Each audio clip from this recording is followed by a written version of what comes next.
your NFHS network account today at www.nfhsnetwork.com.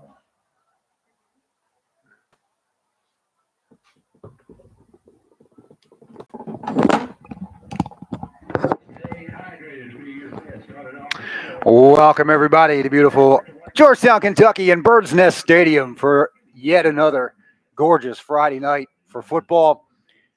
Last game of the regular season. It is time for both teams here tonight to settle in for what they both hope will be a long playoff run, and that's what makes it so significant as we have two of the best teams in this part of the state. Ranked number 5 in 5A, the Scott County Cardinals, 8-1.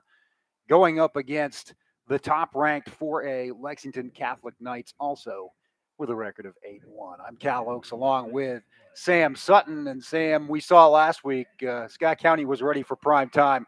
Once again, they showed it as they continued their revenge tour. They've beaten Franklin County, they've beaten Bryan Station, and now they've beaten Ballard, a team that they struggled and lost a close one to last year. And now they play another team that they took right down to the final gun before missing a field goal in the rain, 41-40. Can they avenge this one and get going into the playoffs on a positive note? Well, they've proved us wrong all year, haven't they? So I definitely think they can, Cal. Like you mentioned, Scott County's been on a revenge tour all year. You know, they're getting back to their Scott County ways. They're running the rock. They're playing great defense. They're flying around. And they're doing it at a very high pace right now. And when those recipes are put together, it's a lot of wins for the Cardinals. Like you mentioned, lost this game last year on a heartbreaker. I know that has to sting for a lot of those players and fans and coaches. And this rivalry goes deep. You know, it's very deep and huge in basketball. It is in other sports also. Haven't really played that much in football. Picked it back up last year, but there's really no love lost between these two schools. That's kind of the common denominator of both of these games in the final 2 weeks. They're not district games, but they are games against schools that are every bit as much more so probably a storied rival in all sports than any of the schools that they play in the district. You have a couple of newcomers in Great Crossing and Frederick Douglass, and also where they've dropped into 5A, they now play Montgomery County and Grant County, but nothing like the history they have with both of these schools. Right. Lexington Catholic coming in, they've had a fine season. Both these teams have played tremendous defense. If you look at the Lexington Catholic stats, points-wise, it's a lot like Ballard. They don't give up many points in the games that they win. Even in the game that they lost was a 7-6 heartbreaker against Covcath. They've also got a quarterback that can sling the football. Jackson Wasik has 29 touchdown passes to only 4 interceptions, and that's going to be a test that maybe the Card secondary hasn't quite seen this year. Yeah, definitely. Not only can he throw it, he can scramble very well. I actually went and watched Lexington Catholic play Boyle County in that thriller a few weeks ago, and he extended so many plays with his legs, including the last touchdown for the go-ahead and win. You know, he just breaks out of the pocket, and then he finds a guy wide open down the seam.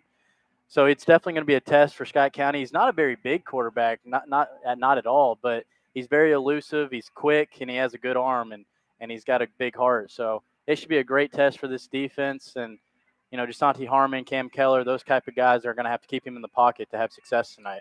He is a junior. Wasik wears number 7. His favorite target is number 1, Max DeGraff, a senior. They've hooked up 50 times this year. Scott County's not going to throw it around all day like that. They're going to do what they do and what they did against Ballard, which is grind it out, run the ball. A 3-headed monster this year in the form of Jacob Fryman, Thomas Fikert, and Ellis Hughley. Hughley with 2 fourth-quarter scores last week.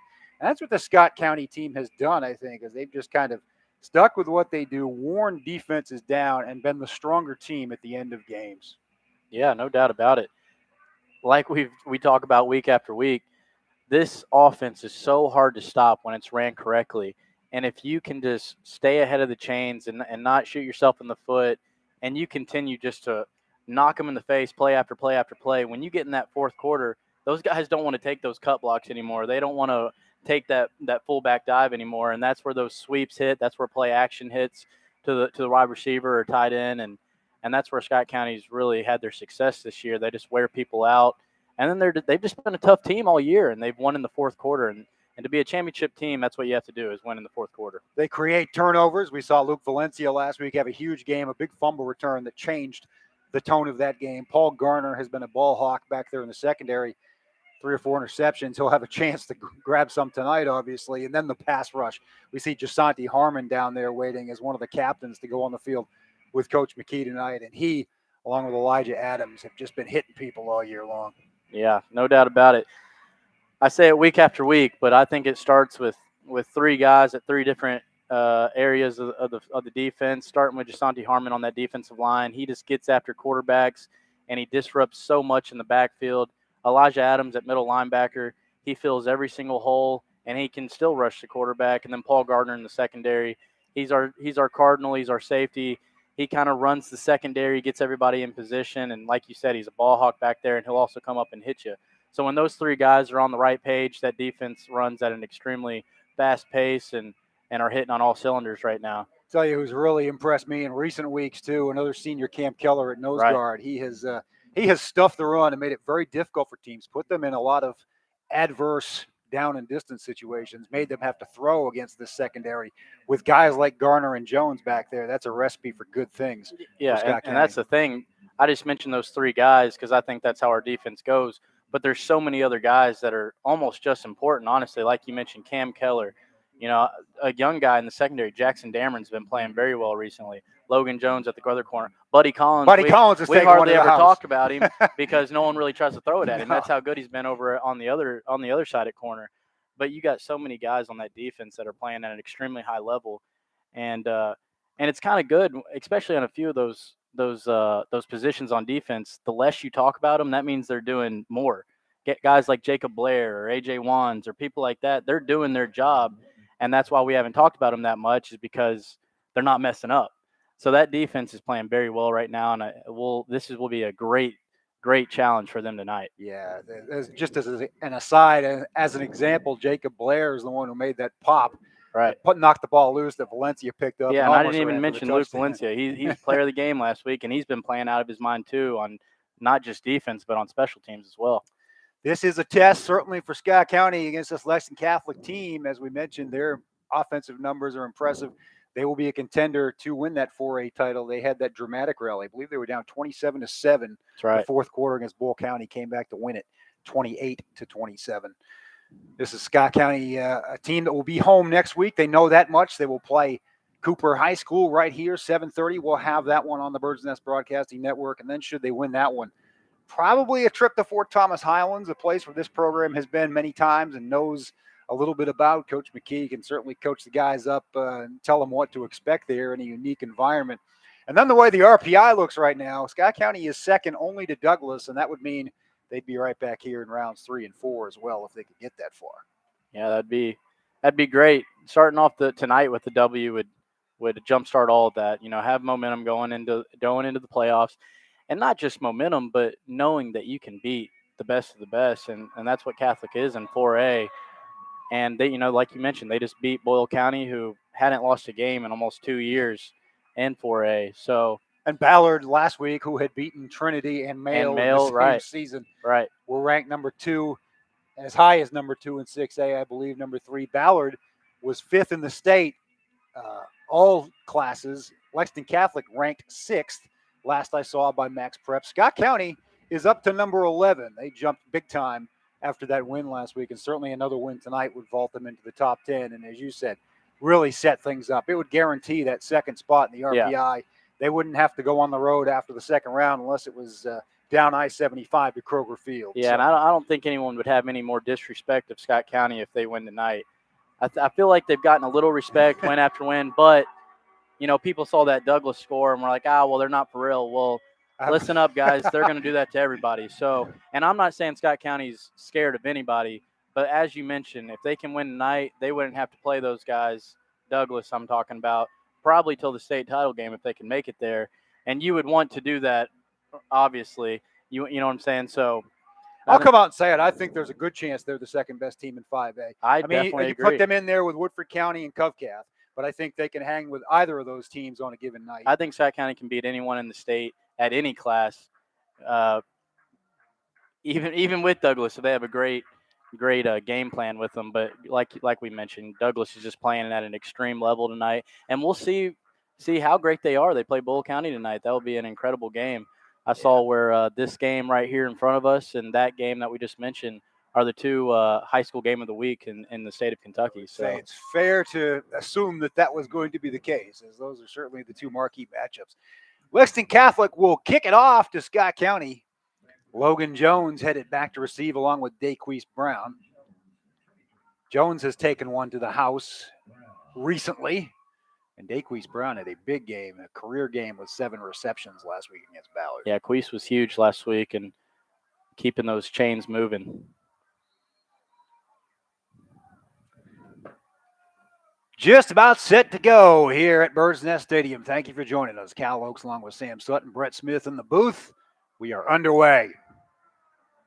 Ball comes down to Daquise at the 6. Turns it across the 10 to the 15. Heads toward the Catholic sideline. Has the corner, gets around the 20 and tripped up at the 25. Good return. A lot of work for maybe not a lot of yards, but Queese got him out of the hole, and they will have decent starting field position. Andrew Hickey, the quarterback, sophomore, 8 touchdown passes, only 1 interception, about 150 yards shy of 1,000, which in this offense is a heck of a season for only his second season under center. Yeah, no doubt. When they give him the ball to throw it, it's most of the time to be successful. So he's done a great job of that this year, picking his spots. Doesn't look like Fryman back there. It looks like Fikert lined up next to the fullback. They give to the first man throw. He's at the 35, the 40. Could he be gone? Tackled from behind in Catholic territory. Is that Kane Garrett? I'm not sure. Yeah, that is Garrett, King who missed last week's game. That was why Dameron played, and I didn't expect to see. He's kind of a little scat back for the fullback position, and he just gained 27 on the first play of the game. As Scott County does to so many teams, they had no clue who had the ball right there. Garrett just came straight through the middle. The sweep to the left, lots of room there around the corner, the 35, the 30. Down inside the 25 is Hughley. And another run of 23 yards, make it 24, and the Cards are right in business. That's the recipe of Scott County football. You run belly and then go to sweep, and then both of those right there just work to perfection. And Catholic had trouble stopping the running game last year, and so far tonight, it's looking that same way again. Hughley punches it inside the 20 for a gain of 4. New coach this year for the Knights is Bert Bathiani. He is a coach with a lot of college experience. In fact, he's part of the Chris Oliver coaching tree at Georgetown College. He worked with Oliver at Lindsey Wilson for a few years. Graduate of Highlands, so that tells you what a small world it is. We talked about Highlands in the pregame as well. 2nd and 7. Hickey hands it off again to Garrett, who is stuffed. No, it's Fryman this time, so the Garrett was a surprise on first down, but back to the normal alignment there. He will get a yard and a half. It is 3rd and a long 5. Yeah, big 3rd down right here for Scott County's offense. And you got to think you have 2 downs here to get about 5.5, 6 yards. So I don't expect anything crazy out of Scott County right here.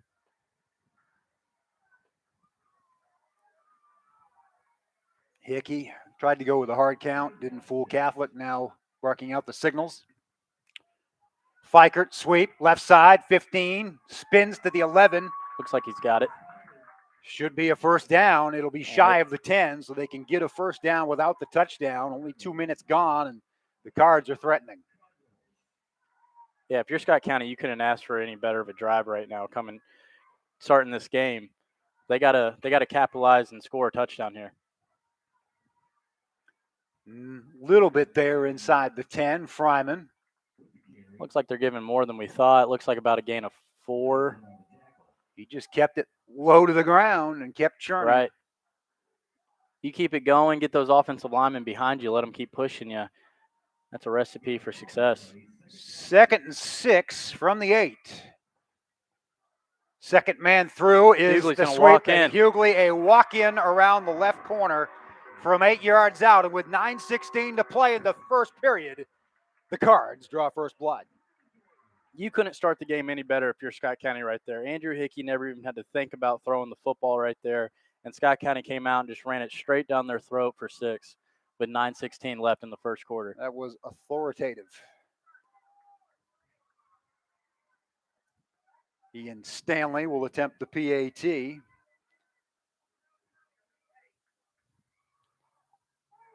Puts it up, splits the uprights. 7-0. Cardinals on top. Great drive right there by Scott County.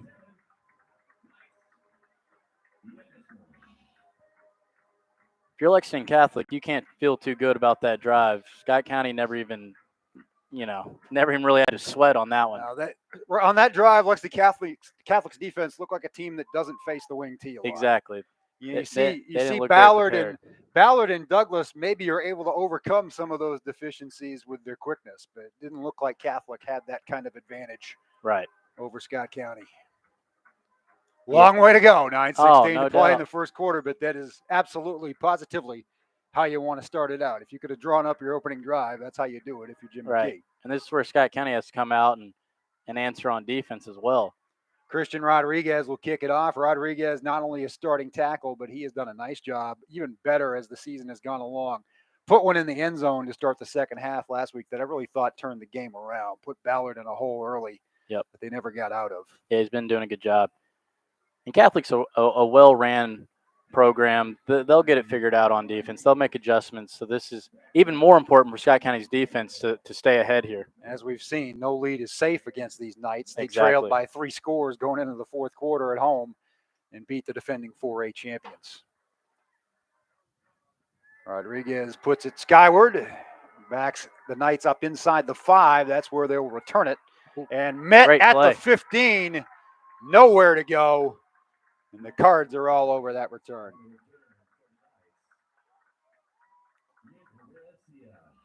Look like Luke and Thomas Fiker right there together. We're at that time of the year where the regulars show up on special teams quite a bit more. Yeah, the young guys, they kind of start fading out, and your best players are starting to get in there. Cooler weather, you're not going to have any problems with the heat or anything like that. So you can play all 3 phases. And it's winning time. It's time. Coach Key knows that. It is go time. November is next week. Right. Jackson Wasick is the quarterback. We mentioned his numbers. They are gaudy, to say the least. Up the middle, a lot of room on the run there. Past the 20. And good yardage on first down. Walker Hall, he is the primary running back for these Knights. But they throw it a lot. Yeah, he had a wide open lane right there, but that was a good stop by Jackson Dammer in an open field. Stopped him right in his tracks. They did a good job because usually you run that lane, you run into Cam Keller real quick like. Right. 2nd and 4. And if not him, Elijah Adams. That's for sure. 2nd and 4 for Catholic. Wasick in the shotgun, standing at his own 16. Single setback. He'll hand it off to Hall again. Hall will sidestep to the right across the 30 for a first down where he's gang tackled there. It's actually not Hall. It is Max Mooring, a junior, number 34. And Dameron and Garner make the tackle, but the sticks will move. Yeah, and Catholic's not really doing anything crazy right now. Just a simple handoff to their back. Just finding holes. That offensive line's doing a good job right now. And certainly Scott County may be wary of the pass, and that has got a lot to do with it. They've got 2 flanked out to each side. Wasick with the draw across the 35. Ball is loose. I think the Cards got it. Let's see who the strongest man is down there. Still no signal. Scott County ball. Yes, sir. Who came up with it? Guess who? Paul Garner. Well, Garner's 6th takeaway of the season comes in a huge spot as Catholic was on the move. I couldn't tell who forced that, but I think he just kind of held it out there like a loaf of bread and might have lost it. Right when he got hit, it fell out. He definitely did not have a good secure on the football, but if you're Scott County, you couldn't have started any better right here. You go down and score 7 real quick, and your defense gets a turnover on their side of the field. See if Scott County can execute right here. This is where you want to go for the jugular. And here it is across the 30, the 25, down inside the 20. Looks like Hughley again. Ellis Hughley has owned that side of the field the past 2 weeks. And Ellis didn't get touched until he was about 20 yards down the field right there. They just don't know where the ball's going through the Knights right now. They are looking all discombobulated. And that was a perfect kick-out block right there. And again, when you're going like this, the Cards can run tempo, and they do. Hickey will hand it off to Fryman. Fryman up towards the 10, still churning inside the 10 to the 8. Great gain on first down to make it 2nd and 3. Yeah, Fryman's at his best when that first guy can't bring him down. When he can lower that shoulder or make him miss in the hole and just get those hard 4 to 6 yards, that's when this offense is almost unstoppable. Back under center again is Hickey. Quickly. Back to Hughley. Why not? He didn't get as much there as Catholic was ready for it. He'll get maybe to the 8, call it half a yard gain, and it will be 3rd and 3. Yeah, it almost looked like Catholic almost overloaded that side just a little bit. But now you've got the whole other side Right. of the field to I was work about to with. say, You're on this near hash mark. I would bet a lot of money that Coach McKee goes to the other side right here. And now you got the big side of the field to play with also. Or you've got Fryman up the middle. Yeah, or that. That works too on 3rd and 3. That's what they go to. They do not get the first down as it is stopped at the 7. It'll be 4th and 2. This will be an interesting call as you have Catholic backed up. You are in short field goal range, but you are on that left hash mark.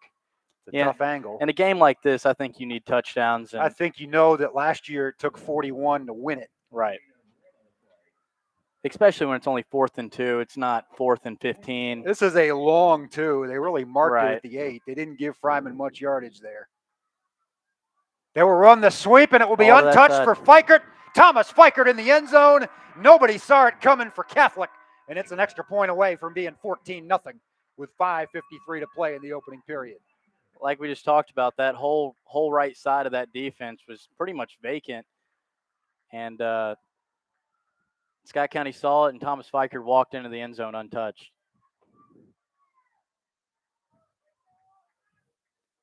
.14 and Catholic probably in as big a hole as they've faced other than Bull County all year. Stanley puts it through the uprights again with 5:53 to play as they come back up the field. It's the Cardinals 14, the Knights nothing. I definitely don't think Lexington Catholic saw this coming. They looked a little shell-shocked over there. They definitely don't seem quite ready for all that's hitting them tonight, and they're getting hit from all angles. Fikert right, Hughley left, Fryman up the middle. Yeah, I mean, Scott County's just coming out and doing what they've done all year and just smacking people in the mouth. And, it's up to Catholic for a counterpunch right here, see what they can do. Hughley went 20-plus right after the takeaway to set up the score. And, boy, what this does is this gives your defense some breathing room and a chance to pin its ears back a little bit against an offense that has set the world on fire for the most part. No doubt about it. And if you're Lexington Catholic, you obviously don't have to panic. You're still in the first quarter, only down 2 scores. You can still run your offense to what you want to do. And they were moving it a little bit until that fumble. So they can definitely still be calm, still run their normal offense. But, again, if you're Scott County, you got to be feeling great right now. And as you mentioned, Coach Monty can maybe bring some more blitz packages right here and pin his ears back. Rodriguez to kick it off once again. Good boot, and he put it right in the corner and saved it from going out of bounds. Ooh. I think are they gonna call offsides though? Did they? Oh yeah, it's over there on the other side. I saw somebody break out ahead of Rodriguez. Yep, they threw the flag. I was afraid it wasn't just me that saw it. Beautiful kickoff, but it's going to be nullified. I saw it as well. I didn't think they threw a flag. I even watched the whole time. They waited to blow it dead. Right. They threw it pretty late, and the guy on Catholic sideline threw it, so he must have got an earful. Yeah. But it was the correct call. There was obviously a Scott County guy clearly offsides right there. So they'll just move it back 5 and re-kick.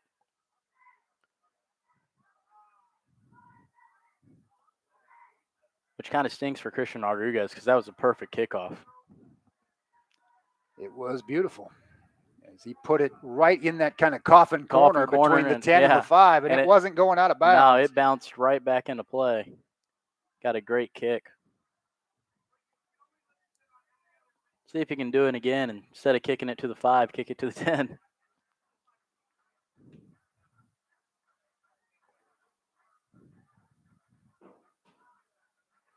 Here's Rodriguez once more. This time they get it right. He puts it down the middle to the 11.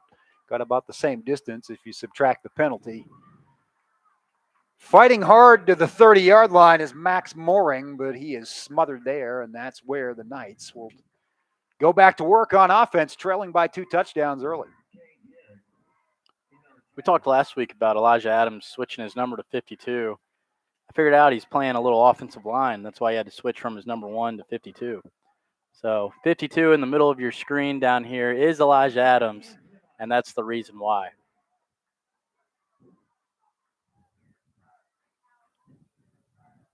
In the shotgun, Wasik, empty backfield. Still can't find anybody to throw to. He's got all day. Now he'll just dump it off to his safety valve and taken out there. Hard tackle, throwing him out of bounds is Armstrong. Yeah, that was great coverage by Scott County. He just no one could get home on him, but that was incredible coverage. And finally, someone had to come off their guy to force him to throw it, and still only a short gain of 5. So great defense there by Scott County.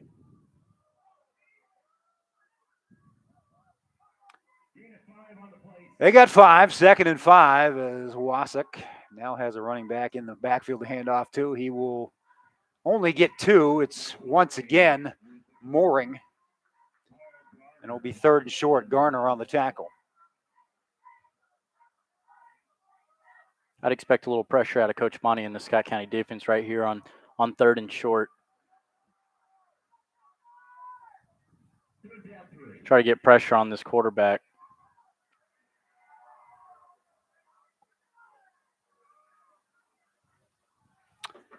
Third and 3, and Catholic needing some first downs here as they trail out of the gate 14-0. Scott County has come out blazing.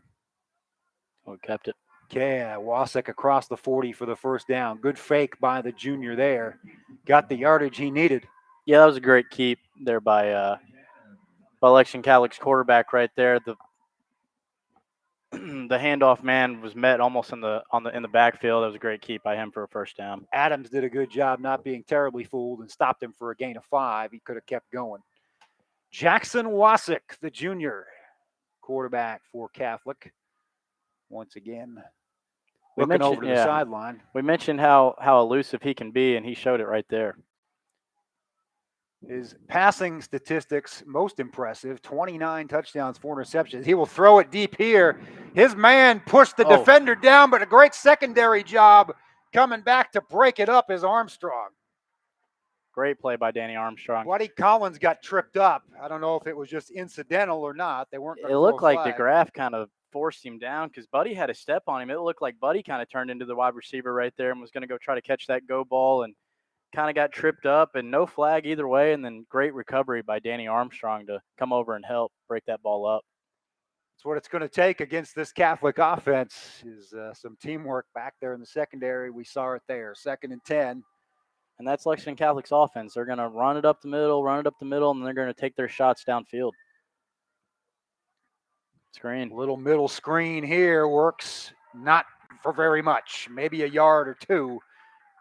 I think that was Jacob Blair on the stop. Great play by him. And yeah, Jacob Blair right there. He avoided the block right there by the offensive lineman coming out on that screen and made a great play for only about a 1.5-yard gain. They're going to mark it shy of the 45. It will be 3rd and 9 at the Lexington Catholic 45. Knights trail 14-0. This is a big down for both ball clubs right here. I was going to say, big spot for the Cardinal defenses. Everything's going Scott County's way right now.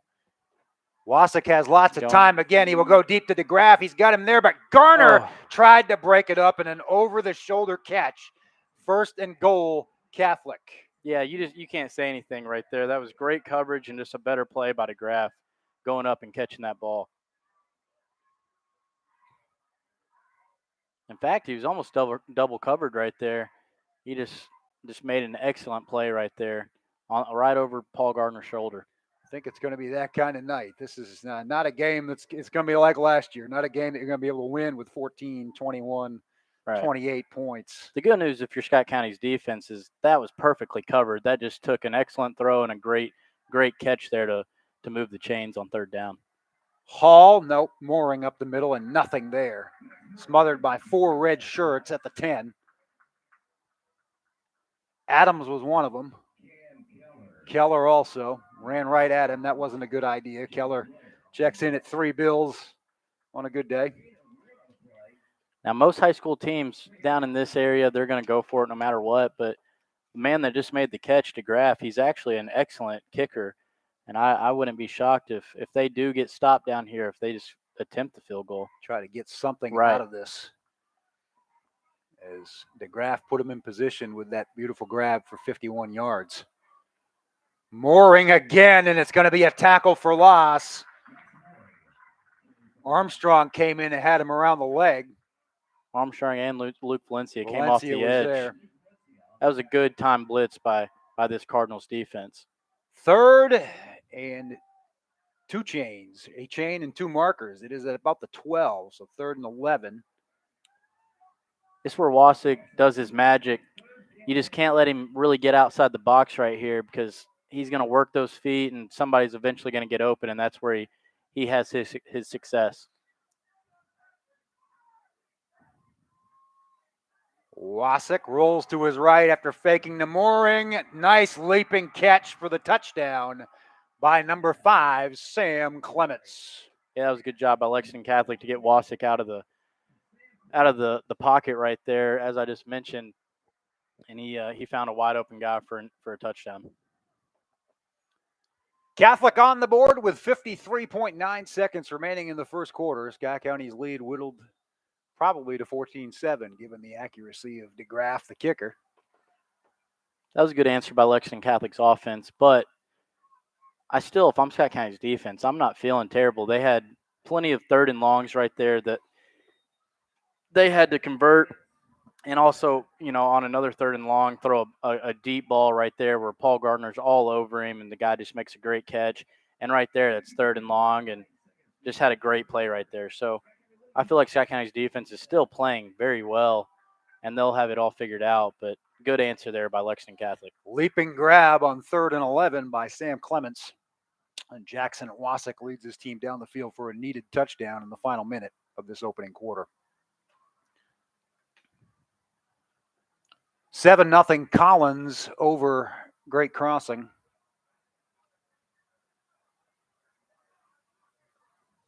As big as that touchdown was for Lexington Catholic, if they let Scott County just run right down the field right here and score another touchdown, it almost feels like it was for nothing. So, obviously, if you're Scott County, that's the goal. But if you're Catholic, you almost got to bow your neck a little bit and try to at least get a stop, do something here. Yeah, they have been badly burned on both series as the running game has moved the ball at will in big chunks. Started with a 27-yard run on the opening play by Kane Garrett. Ellis Hughley went 24 on the next carry. He had another gain of 20-plus to start the second drive after a fumble recovery. The kickoff is bobbled a little bit there. Across the 20 is Queese.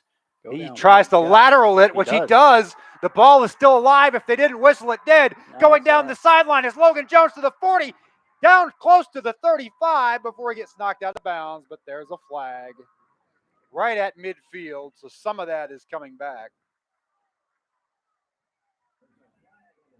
It turned out being an incredible play, but that could have gone so many different ways. That could have been a bad thing. You want to discourage that, but especially that deep in your end. But right. It is a kid trying to make a play, and it did work for the most part. I was about to say, just go down, and then he laterals it to Logan Jones up the sideline. And still, they're in better. Even after the penalty, they're in a lot better shape than they would have been. Exactly. They gained 15 yards out of that exchange, even though it's being marked at the 38.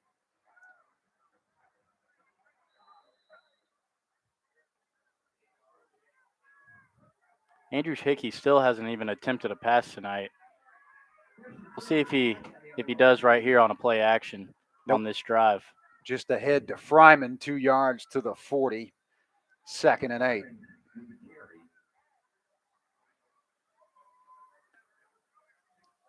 And that's the way this offense wants to go. Run it. And once that safety starts coming up into the box. Eventually, you are right. That's where you play action. Hickey will drop a dime to somebody, whether it's York, whether it's Brown, whether it's Lilly, and it will be 6. Here's the toss to Fikert. Catholic did a good job of reading it, but he still spins for 3 to make it 3rd and 5 at the 43. Yeah, it was a good play by the outside linebacker right there. He avoided the lead block and blew that up. If that guy gets blocked, there's a lot of space right there to run. That's the final play of the first quarter. It was a busy one on the scoreboard. Scott County leads at 14-7 over Lexington Catholic. County has moved the ball aggressively and in big chunks on the ground. Catholic with a couple of strikes in the passing game to get back in it. As advertised so far, the 5th ranked in 5A Cardinals against the top ranked in 4A Knights. Catholic number 6 by Max Preps. Scott County number 11. Two of the best in Kentucky going at it. Glad to bring it to you. Cal Oaks along with Sam Sutton. Yeah, it's looking like it's going to shape up to be what we thought it was going to be. An excellent game. Yeah, we have seen some of those games have been defensive struggles this year. Certainly last week against Ballard. The Franklin County game was a defensive battle for the most part, defense and special teams. And even the Bryan Station game, County shut out the defenders in the second half after getting shut out in the first half. We haven't seen quite a game like this where it's just been a game of can you top this on the offensive side of things. But this might be the night, judging from last year and judging from the start that we've seen. Yeah, I'm not sure how much defense Lexington Catholic's going to play, but I still have confidence in Scott County's defense to figure it out. But they're just so explosive, Lexington Catholic is on offense, that you can just never score enough points. Right, you can never be sure. Hickey puts the ball on his hip, throws it over the top, and that's a dangerous pass that's going to get intercepted at midfield. Yeah, there was just no need to throw that ball right there if you're Andrew Hickey. It was just a 5-yard out right there, and he had 2 guys on him, and he tried to just lob it up. And an excellent play by the Catholic defender, but there was just no need to throw that football right there. Grant Gambrill picked it off. And in games like this, those unforced errors right there just can't happen. You just can't have those turnovers, especially on this side of the football field.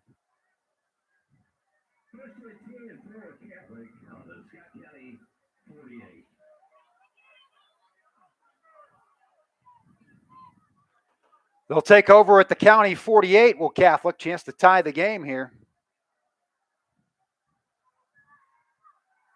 Wasik, play action, dancing around, well covered. And there's a flag coming in. That'll be holding. It looks like Scott County's finally going to catch a hold. Cam Keller's kind of been bullying his guy all night and has been asking for a flag, and it looks like he finally got it. Yep. Holding on Lexington Catholic. We'll take it. See, that's right there. When Wasik gets out of the pocket right there, there's about 3 Scott County defenders on either side that they have to communicate. You know, one guy stay with this man or stay in this area, and then another guy has to go apply pressure on him. Throughout that first quarter, and especially that play right there, all 3 guys are kind of falling back into coverage, not knowing who should go pressure him and who shouldn't, and he's just going to be able to run around all night and find guys. So Scott County's defense needs to figure that part out, but other than that, they've been looking fine. It's a big holding penalty. It's about a 15-yarder because it's 10 from the spot. They will run it up the middle, will the Knights, and nothing doing. And outside of those first couple plays, that play hasn't really been working at all. No, it has kept the defense honest, and that's about it for those long passes. And if you can take away these long passes, which obviously that's a lot easier said than done, you know, they don't really have much else. They've got some tall, athletic receivers at Wasik's disposal. Yeah, it's just going to come down to who can make plays. You know, you're going to have to win some one-on-ones out here on the outside. Wasik will throw it deep left. He has a man way too open there. Yeah, as they were playing soft defense. They get him at the 45, but the Knights get a big chunk back. It'll be 3rd and about 7 on the catch. Number 6, Hunter Foster. Yeah, I can understand some soft defense right there, but that was too much there by Scott County secondary, especially closing on it. It's not like he was getting hit as he was catching it. You know, he caught it and still had plenty of room, but nonetheless, it's still 3rd down here, 3rd and 7. So again, goes back to a huge play for both sides of the ball here. Big spot for the Scott County defense. They've been torched a couple of times on 3rd and long. Now we have whistles. Is this a timeout? That's what it looks like. Yep. It'll be Monty McIntyre calling time on the Scott County side. 10:24 to play in the second quarter. Yeah, it didn't look like Scott County was on the same page there on defense. One corner was in man-to-man bump and run. A safety was in cover 4.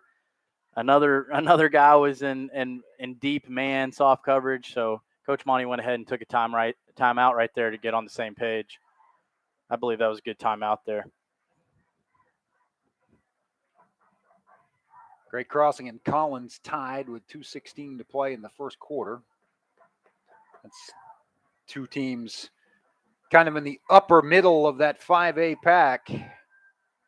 Great crossing, of course, already knows it's going to Covcath. That is a tall order in the first round of the playoffs next week. Should be a fun one for them. And whoever wins that, they got to go to Douglas. Can you imagine Covcath and Douglas in the second round? It's a possibility. That's why the regular season's so important. That's why you got to finish in the top 2. There's a lot of people that don't want anyone but the top 2 in districts to make the playoffs, but I think it's a good situation. Yeah, back in the day, it used to just be the 1 seed only made it. That would be rough. There is a lot of room over on the right side of the field. Just dumped it off, but a good job to stop it shy of the marker, it looks like, over there. Yeah, I didn't think there was any chance of stopping him right there. I thought he was going 15, 20, or maybe still running. Well, he tried to stop and make an open field move on Paul Gardner, and Paul Gardner just stopped him in his tracks. Garner just pushed him down, and it's 4th and 1, and we've seen their short yardage game has not been very effective tonight. I would almost expect Wasik to roll out. I would probably say a read option with Wasik because he's just so athletic and he only needs 1 yard. They are shifting guys all over toward the left side.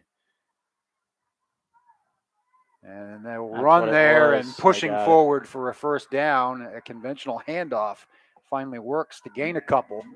Is again number 34, Mooring.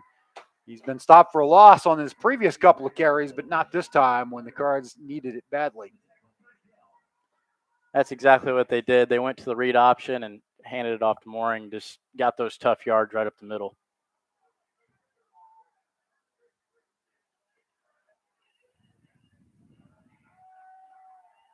Yeah. And once again, throwing the ball to the left side and getting a big chunk. Foster on the grab. Yeah, I saw that. Down at the 20. You just can't give them that much space right there. Logan Jones is playing near 15 yards off the ball. Any offense coordinator is just going to say throw it out there to him and let him make a play. Almost like a prevent. You really wonder about that at this stage of the game. Yeah, you got to play more up on him here. Wasik, again, good coverage downfield. He'll run away from Harmon, but does a good job running around long enough to find his man. And once again, it's DeGraff inside the 5, and Catholic real close to tying this one up. That's why you just can't give him that much time. That's when he's at his best, and that's when he makes plays, is when he's just running around. And it's almost like Scott County's more scared of his arm and dropping back into a deep coverage than trying to bring pressure on him. Yeah, you got to go strength against strength at some point. Right. I'd rather make him try to force a ball in by running for his life than just having all day back there and eventually finding somebody. Wasik in the pistol. Ball's at the 4. Mooring can't push the pile any further, maybe to the 3. They're giving him a pretty generous spot. It might even be inside the 3. Kind of got hit a wall up the middle, and Luke Valencia did a good job of pulling him back there from the outside. Harmon was in the thick of it as well. It'll be 2nd and goal. 8:30 to play in the first half. Cards lead 14-7, but their backs against the end zone wall here as they are under attack from the pass-happy Knights offense once again.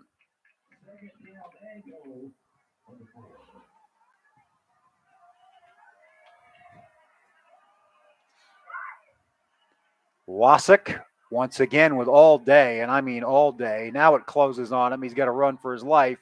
He's going to be taken down for a loss of a couple. So it panned out there as the pocket finally broke down. So that's the bad part about being a downfield throwing football team, is when you get down in these short yardage condensed, and it's so condensed, those wide receivers can only run so far. So that's where this defense, they only got to cover about 15 yards right here, not even 15 yards. So this is where I would even more bring pressure on him because what I'm saying, there's not there's not receivers that can just go run 30 yards down the field and let him throw a bomb. 3rd and goal from the 7. Wasik lost 4 on that play. They're coming. He evades. He tucks it in inside the 5, leaps for the pylon. I don't think he got it. He stepped out of bounds at the 4. Right. And now what do you do if you're Catholic? As you mentioned, you've got an all-state caliber kicker. Oh, looks like they're sending him out. It's a chippy, and it would cut it. Or maybe this is just a big position change. Nope, it's a holder. Okay, yeah. It will be a 21-yard attempt for Max DeGraff. At least they're lining up for it.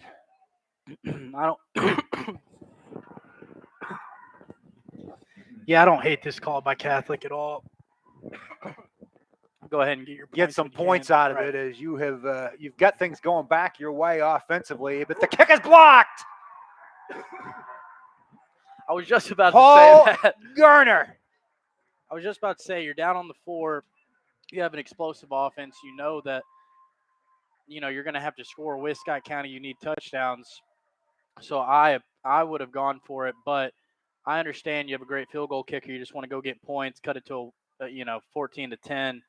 So I didn't care either way where they went, but I was going to mention Scott County is great on special teams, and they are great at blocking kicks. So you got to watch out for that if you're Lexington Catholic. Before I about choked to death right there, but and that's exactly what happened for Scott County. So great job by Paul Gardner. Hey, you saved me a couple of times that happened to me this year, so I'm happy to flip the script. A lot of room off right tackle, the corner, the 40, the 50. Down to the Catholic 40 is Thomas Fikert. Great run by Thomas. He got out on the edge, and he got that edge, got the angle on that outside linebacker, and just put his head down and ran like a madman up the field.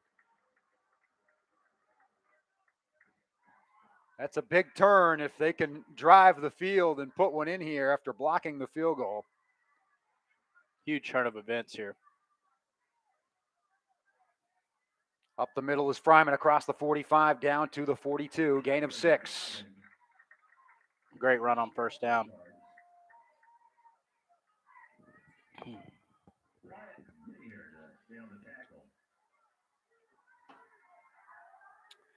Cards. Block kicks are a big deal. They blocked one last week. Blocked a couple, I believe. A PAT and a punt. Early and then a punt. Right side again to the 40 and tripped up there is Fikert. It will be 3rd and 1.5 yards. Maybe they'll give him the 39. You get 2 cracks to get Fryman a yard here is what I think. You can definitely go to Fryman, but I also wouldn't mind just the straight counter to Fikert that they've been running. Well, he's down on the outside, maybe a counter here to Hughley. Nope, go to the fullback. You get it easily. Easily to the 35. Still on his feet. Nope, but now he's down to the 32. Those are kind of their 2 go-to short yardage. Obviously, they got Belly, which they've ran for a million years. And you feel like you should get 1 to 3 yards no matter what on that. But that little short, quick counter that they've been running all year has worked very well in short yardage as well. 6-yard gain for Fryman moves the chains. Hickey under center at the Catholic 33 and now whistles. Looks like it's going to be a false start on Scott County. Can't afford that. That's the first one of the night. They've had some games where they've been called for 8 or 9.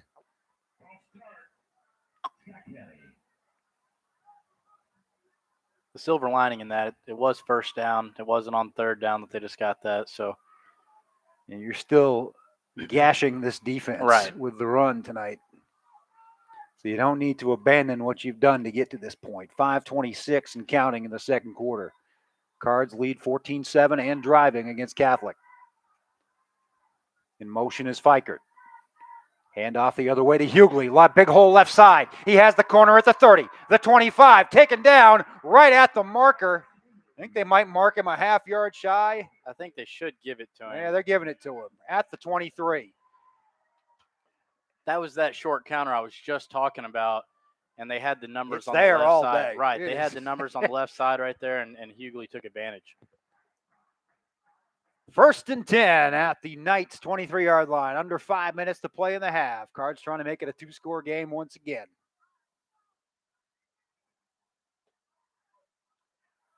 Fryman inside the 20 to the 18. He's just getting 4, 5, 6 every Right. time on first down. It just makes such a difference in this offense. Exactly. If you can get that in this offense, you shouldn't be stopped. Honestly, if your belly play is working that well, then as we just watched, the counter and the sweep are going to be wide open, and that's what's been working for Scott County all night.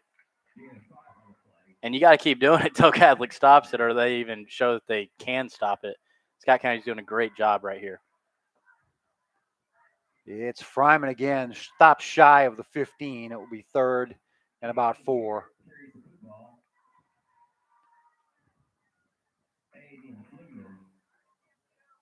Brian King Garrett right there. Looks like Jacob Fryman's coming back in on this short 3rd down. Ball's marked at the 16. It's 3rd and 3, we'll call it. 3:54 and counting. Looks like a long 3. The counter to the right. Will they get there? Taken down, maybe a yard shy is Fikert. Good tackle there by number 27, Chris Kern. 4th and a yard.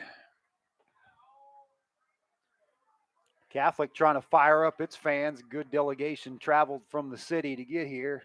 Let's see what Coach McKee goes with on this short 4th down here. Big play in the game.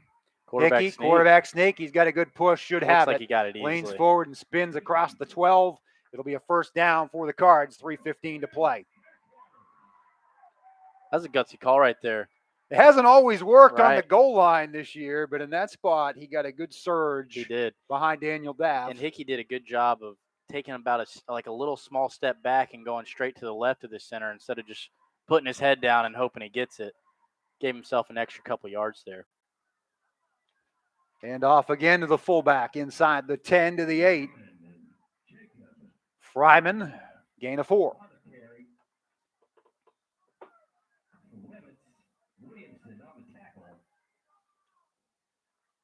You got to feel good, though, if you're Coach McKee and Coach Clay out here, that pretty much everything that you're calling has worked to the way you want it to work. That one little rollout that Hickey threw his interception, that was just a mental mistake on Hickey. If he throws that ball away or just tucks it and runs, I think Scott County is still driving or score a touchdown there. So you got to feel good that pretty much everything you're calling is working right now. Just the one miscue, and your defense and special teams have stepped up. A Right. fumble recovery by Garner, a block kick by Garner. And that's where we're at. 14-7 timeout, 2:11 to play. 2nd and 5 at the Catholic 8. Yeah, the Cards try to go up 2 scores before the half. Yeah, I'm not sure what. I don't think you want to leave Catholic with a lot of time if you can help it. No, and I wonder if that's what it was, because Scott County had no intentions of running a play right there, and Coach McKee just waited till the clock ran down to 1 on the play clock, and just called timeout. Uses his 2nd timeout of the half. Right. Catholic has all 3 of its stoppages available, so they would have a chance if they get the ball back with a minute or a minute and a half to go, I would think. Either way, Scott County's got the ball inside the 10, trying to make this a 2-score game with almost 2 minutes left here in the first half. Big weekend for football in the county. Some teams from Georgetown Middle and Royal Spring going after regional championships tomorrow. Go Titans. Georgetown College will be at Campbellsville for a 6 o'clock start tomorrow night. Georgetown Tigers men's basketball team opening the season right now as we speak. Are they? In fact, crazy as that sounds, against Coach Briggs. Virginia University of Lynchburg. They are ranked, Tigers ranked 10th in the nation in the preseason poll. Tiger women in the top 25 as well, I believe, up at number 15. So it's going to be a fun season once football winds down. But we hope football is going for another 5 weeks here, Of course. at Scott County, as they've earned the right to host some games down the stretch, and we'll be here to bring them to you if they're in them. Lilly in motion. They'll go the other way. Right tackle spinning, keeping Touchdown. his feet. Jacob Fryman in the end zone. I think it was Thomas Fikert. Is it? Yes, You are right. Yep. Yes, I saw this. I saw this He big was- burly dude. yeah, he was lined running up, and I'm guys used to- over. He's pancaking people. Thomas Fikert into the end zone, ladies and gentlemen. Heck of a boys and run by girls. Thomas Fikert. He just was not going to be denied right there. Like you mentioned, he was pinballing off guys and then just dove in the end zone for 6. Great run there. And great response by Scott County's offense after the blocked field goal. They went 80 yards to make this one 21-7 as Ian Stanley kicks the extra point with 2:06 remaining, second quarter.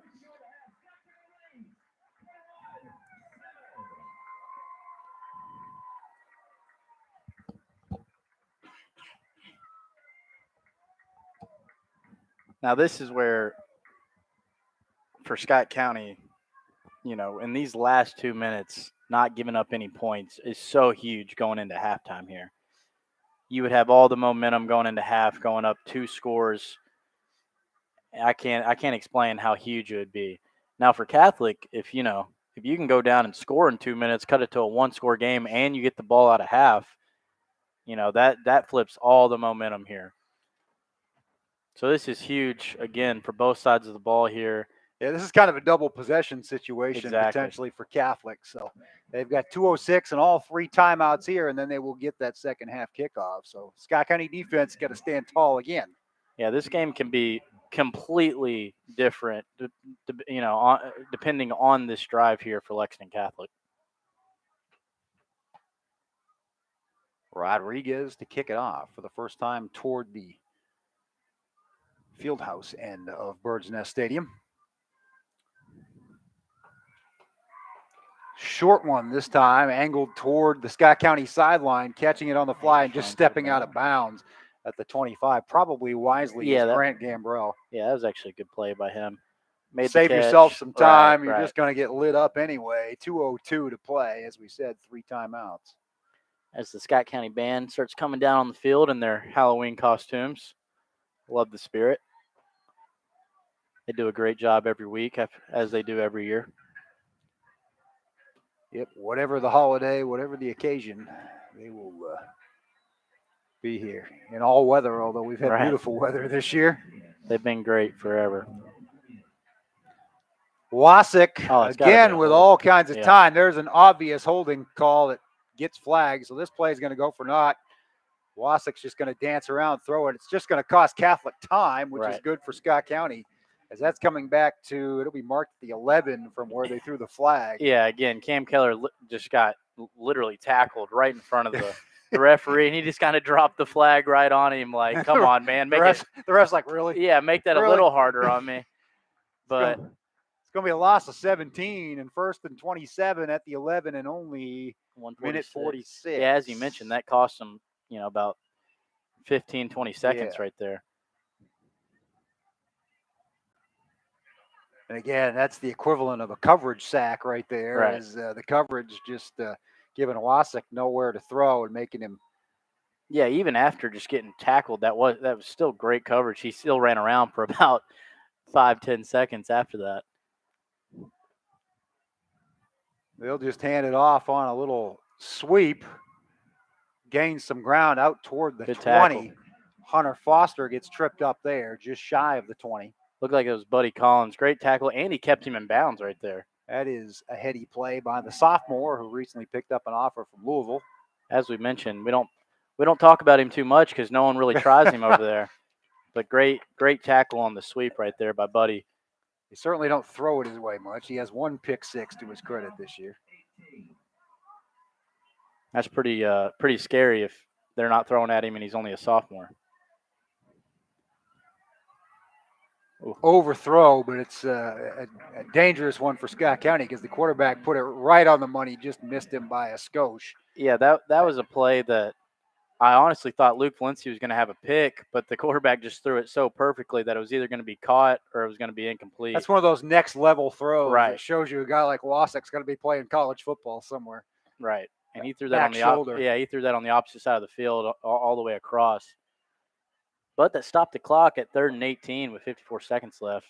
They'll just gonna just run run it. it. A lot of room up the middle. Got to stop him shy of the marker, and man. he's going to break the tackle, get around it, and I think he's going to get a first down. And Wow. Scott County lets Catholic out of a huge hole. 1st and 27. You can't do that there. Becomes 1st and 10 at the 39. Catholic still has 3 timeouts and 45.5 seconds. Oh, it looks like they're marking him about a half-yard short. They are. I don't know how, because unless his knee was Yeah, down. he must either stepped out or his knee was down on that far sideline. Max Mooring dove and looked like he was to the 39, and they have marked it, you're right, closer to the 37. Yeah.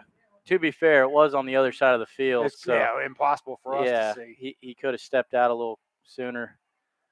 But here, if you're Catholic, the Clock clock has is stopped. If you don't get this right here, Scott County has it on your side of the field with 1 timeout left. You've got to get it. Right. And Now now it looks we've like got it's a going to be a flag. delay game. Yeah, now I think you have to punt. Yep, delay game. A little bit of time ticked off. They should probably put it back on there. It's down at 44.8. And it looks like they're going to punt, which even Yeah, punting. You have to. But again, with all the block kicks Right. that Scott County's so good on special teams. shown us. Not only blocking, but if they don't get it, they go immediately into the wall format to where Logan Jones has some space to run.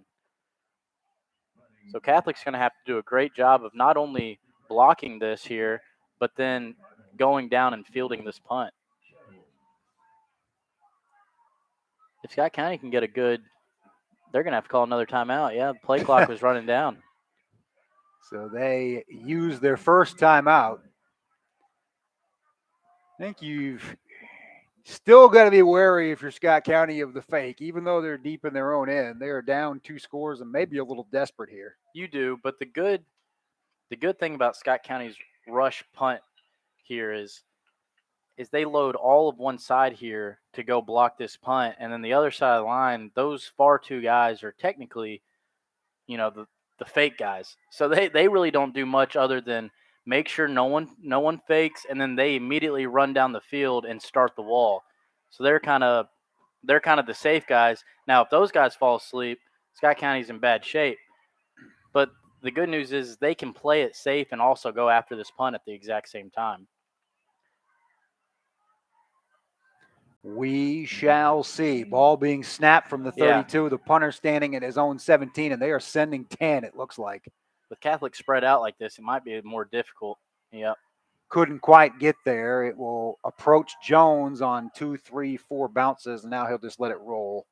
Time will continue to tick, and Catholic will let it stop at the 23. Scott County, blow it dead. Are they going to stop it dead at what are this they point? doing? 29.1 seconds. They let about 4 seconds slip off the clock. I don't know what the referees were doing I there. would think Scott County will probably play it safe here. I would just take a knee, go to half. You're up 2 no scores. reason to do anything Right. insane. If you were down 2 scores, you might go with a hitch and pitch like last week. But yeah. Tonight's Player of the Game award will be presented by Sword Performance, the official sports drink of Bird's Nest Athletics. One of the many great sponsors that have made this regular season that is coming to an end possible. Well, we've got playoff action they're going to bring you coming right up, and Hickey will kneel on it. What should be the final snap of the first half. A good one for Scott County, offensively, defensively, and on special teams. Complimentary football once again. I don't know why everyone's kind of still standing around. And waiting for, All guess right, the time is ticking away. There we go. Score here is Scott County 21, Lexington Catholic 7 at the half. Cards are a half away from a 9-1 regular season and an almost certainly top 10 ranking all classes in the state. And it's been a while, probably since 2018, since we could say that. Yeah, great first half there by Scott County. You come out to a 14-0 lead, kind of punch Catholic in the face. They really don't know what's going on. And then Catholic, makes a few big plays down there to make it 14-7. You have a turnover. Catholic kind of thinks they have the momentum coming back. They're about to go score. You get a big stop on 3rd down to force a 4th down. And then they decide to make, just to kick the field goal, and you come up with a huge block right there. And then go down the field 80 yards and score a touchdown to just, really make them like it, to make it a 2-point or a 2-score game right here. You know, you can't ask more out of Scott County in that first half. The other game of local interest with 3:08 to play in the second quarter, Great Crossing has scored again on a touchdown by Isaiah Johnson to go up pending the PAT 20-7 at Collins. Extra point is good, 21-7 in that one. So the same score for the other Birds on the road tonight. I thought Scott County did great in all 3 phases of the game right there in the first half. And to really run a successful program and to win football games and big games, you got to be successful in all 3 phases. And they have done that this year Right. in all these wins. A score of interest in 6A after 3 quarters, Bryan Station 50, Dunbar 7. That one's out of hand. After a hard start for Bryan Station where they played us, Frederick Douglass, and some other top 25 it was like Boyle team County or too. someone. Yeah, I don't know. somebody good. It was Boyle Somebody County. really good. That's exactly what it was. Boyle County, after starting 0-3, they've kind of gone on a rampage and really started beating teams handily. And we knew that. We knew how good of a team they were. It's a similar situation. I think there's people around the state that don't know how good they are, just like they don't really recognize yet how good this Scott County team is. Right. You know, if this score holds, they're going to have to start to recognize Exactly. because they will have beaten 2 top 6 teams. Yeah, people in the state. Deservingly so. People treat Boyle County like they're, God's gift to football, and this same team that Scott County's beating right now just beat them. So if like you mentioned, if Scott County can hold on to this score here, you got to give them respect, and more respect than they've been given. And again, they will, with the exception of a tough road trip in week 2, will be able to control their own destiny at home. Right. As far as getting to Kroger Field. And you got to feel, if you're Scott County, you got to feel confident in pretty much every game you play, no matter what. There's really not, in years past, especially when Scott County was in 6A, it'd be like, yeah, we can win these games, but Trinity's unbeatable or Mayle's unbeatable or whoever. It was almost like, yeah, we can try to win as much games as we can, but we're eventually going to run into a buzzsaw. Eventually right. the jig was up. There's really just, some people will argue Douglas, and I can understand that argument, but there's really nobody in 5A that I don't believe Scott County can't beat or won't beat, honestly. As we said in the pregame, I think the RPI is pretty accurate. What I like about it, it doesn't weigh out of state games, but the 5A teams don't play a lot of those. So It's a little tougher in 6A to get a barometer of, say, where Trinity should be. But in 5A, I feel like it's pretty accurate based on your body of work. And right now, Scott County ranks second behind only Douglas. I feel like that's a good reflection of where the power lies. Yeah, I agree. There's some Woodford County folks that will disagree with that. Of course, last year they had a good run. I believe started 13-0 before they lost to Covenant Catholic, and maybe they'll go 13-0 and have to come in here and play Scott County. Wouldn't that be fun? We'll see how it goes as we continue moving forward into the month of November. But yeah, that'd be awesome. I've followed this program pretty much as close as anyone can my whole entire life, and I don't think we've ever played Woodford County in my life. So no, Great Crossing played them a couple of times early on the first couple of years, but Scott County, not in my time, certainly. It's just not been. They haven't been at that place as a program. It's similar to Franklin County. Franklin County had been down for a good long while until Coach James got there. And just the classes, it just wouldn't have worked out in years prior, but that wouldn't be a bad game to pick up if you're Coach McKee or where the program is right now. Right. I know he and Coach, you're both in 5A, and both programs are very good. He and Coach Johnson are pretty good friends. Right. I think that'd be a natural rivalry, no doubt, because you play them in every other sport.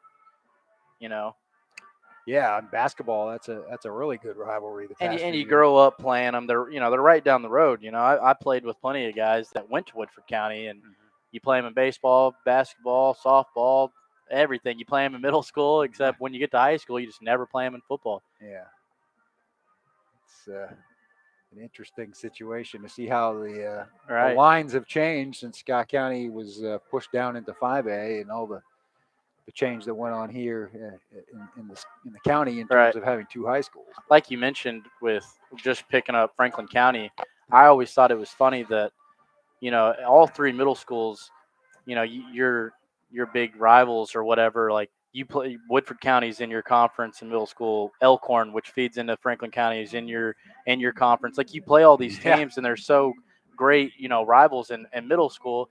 And it's funny saying that now, but when you're in middle school, that's it's so big to you. And then you get to high school and you just never see those guys again. Yeah. 2 different worlds, even though they're 15, 20 minutes down the road. And obviously in the years past we've been 6A and they haven't, and that's the Right. reasoning why. But now that you build the other high school and you have to move down 5A, there's no reason not to play those teams, and we've already picked up Franklin County. So Coach McKee is looking to play the best available schedule he can get. He says that's going to be his philosophy as long as he's and he does. around, and that's been proven. He wants to continue playing Ballard. I don't know if this Catholic series will continue. I would love to see it continue. They've played each other 2 good ones here these past couple of years, and again, when you have a natural rival in some other sports, it's at the same place as you, and as you said, Woodford kind of fits that bill now. It just makes sense.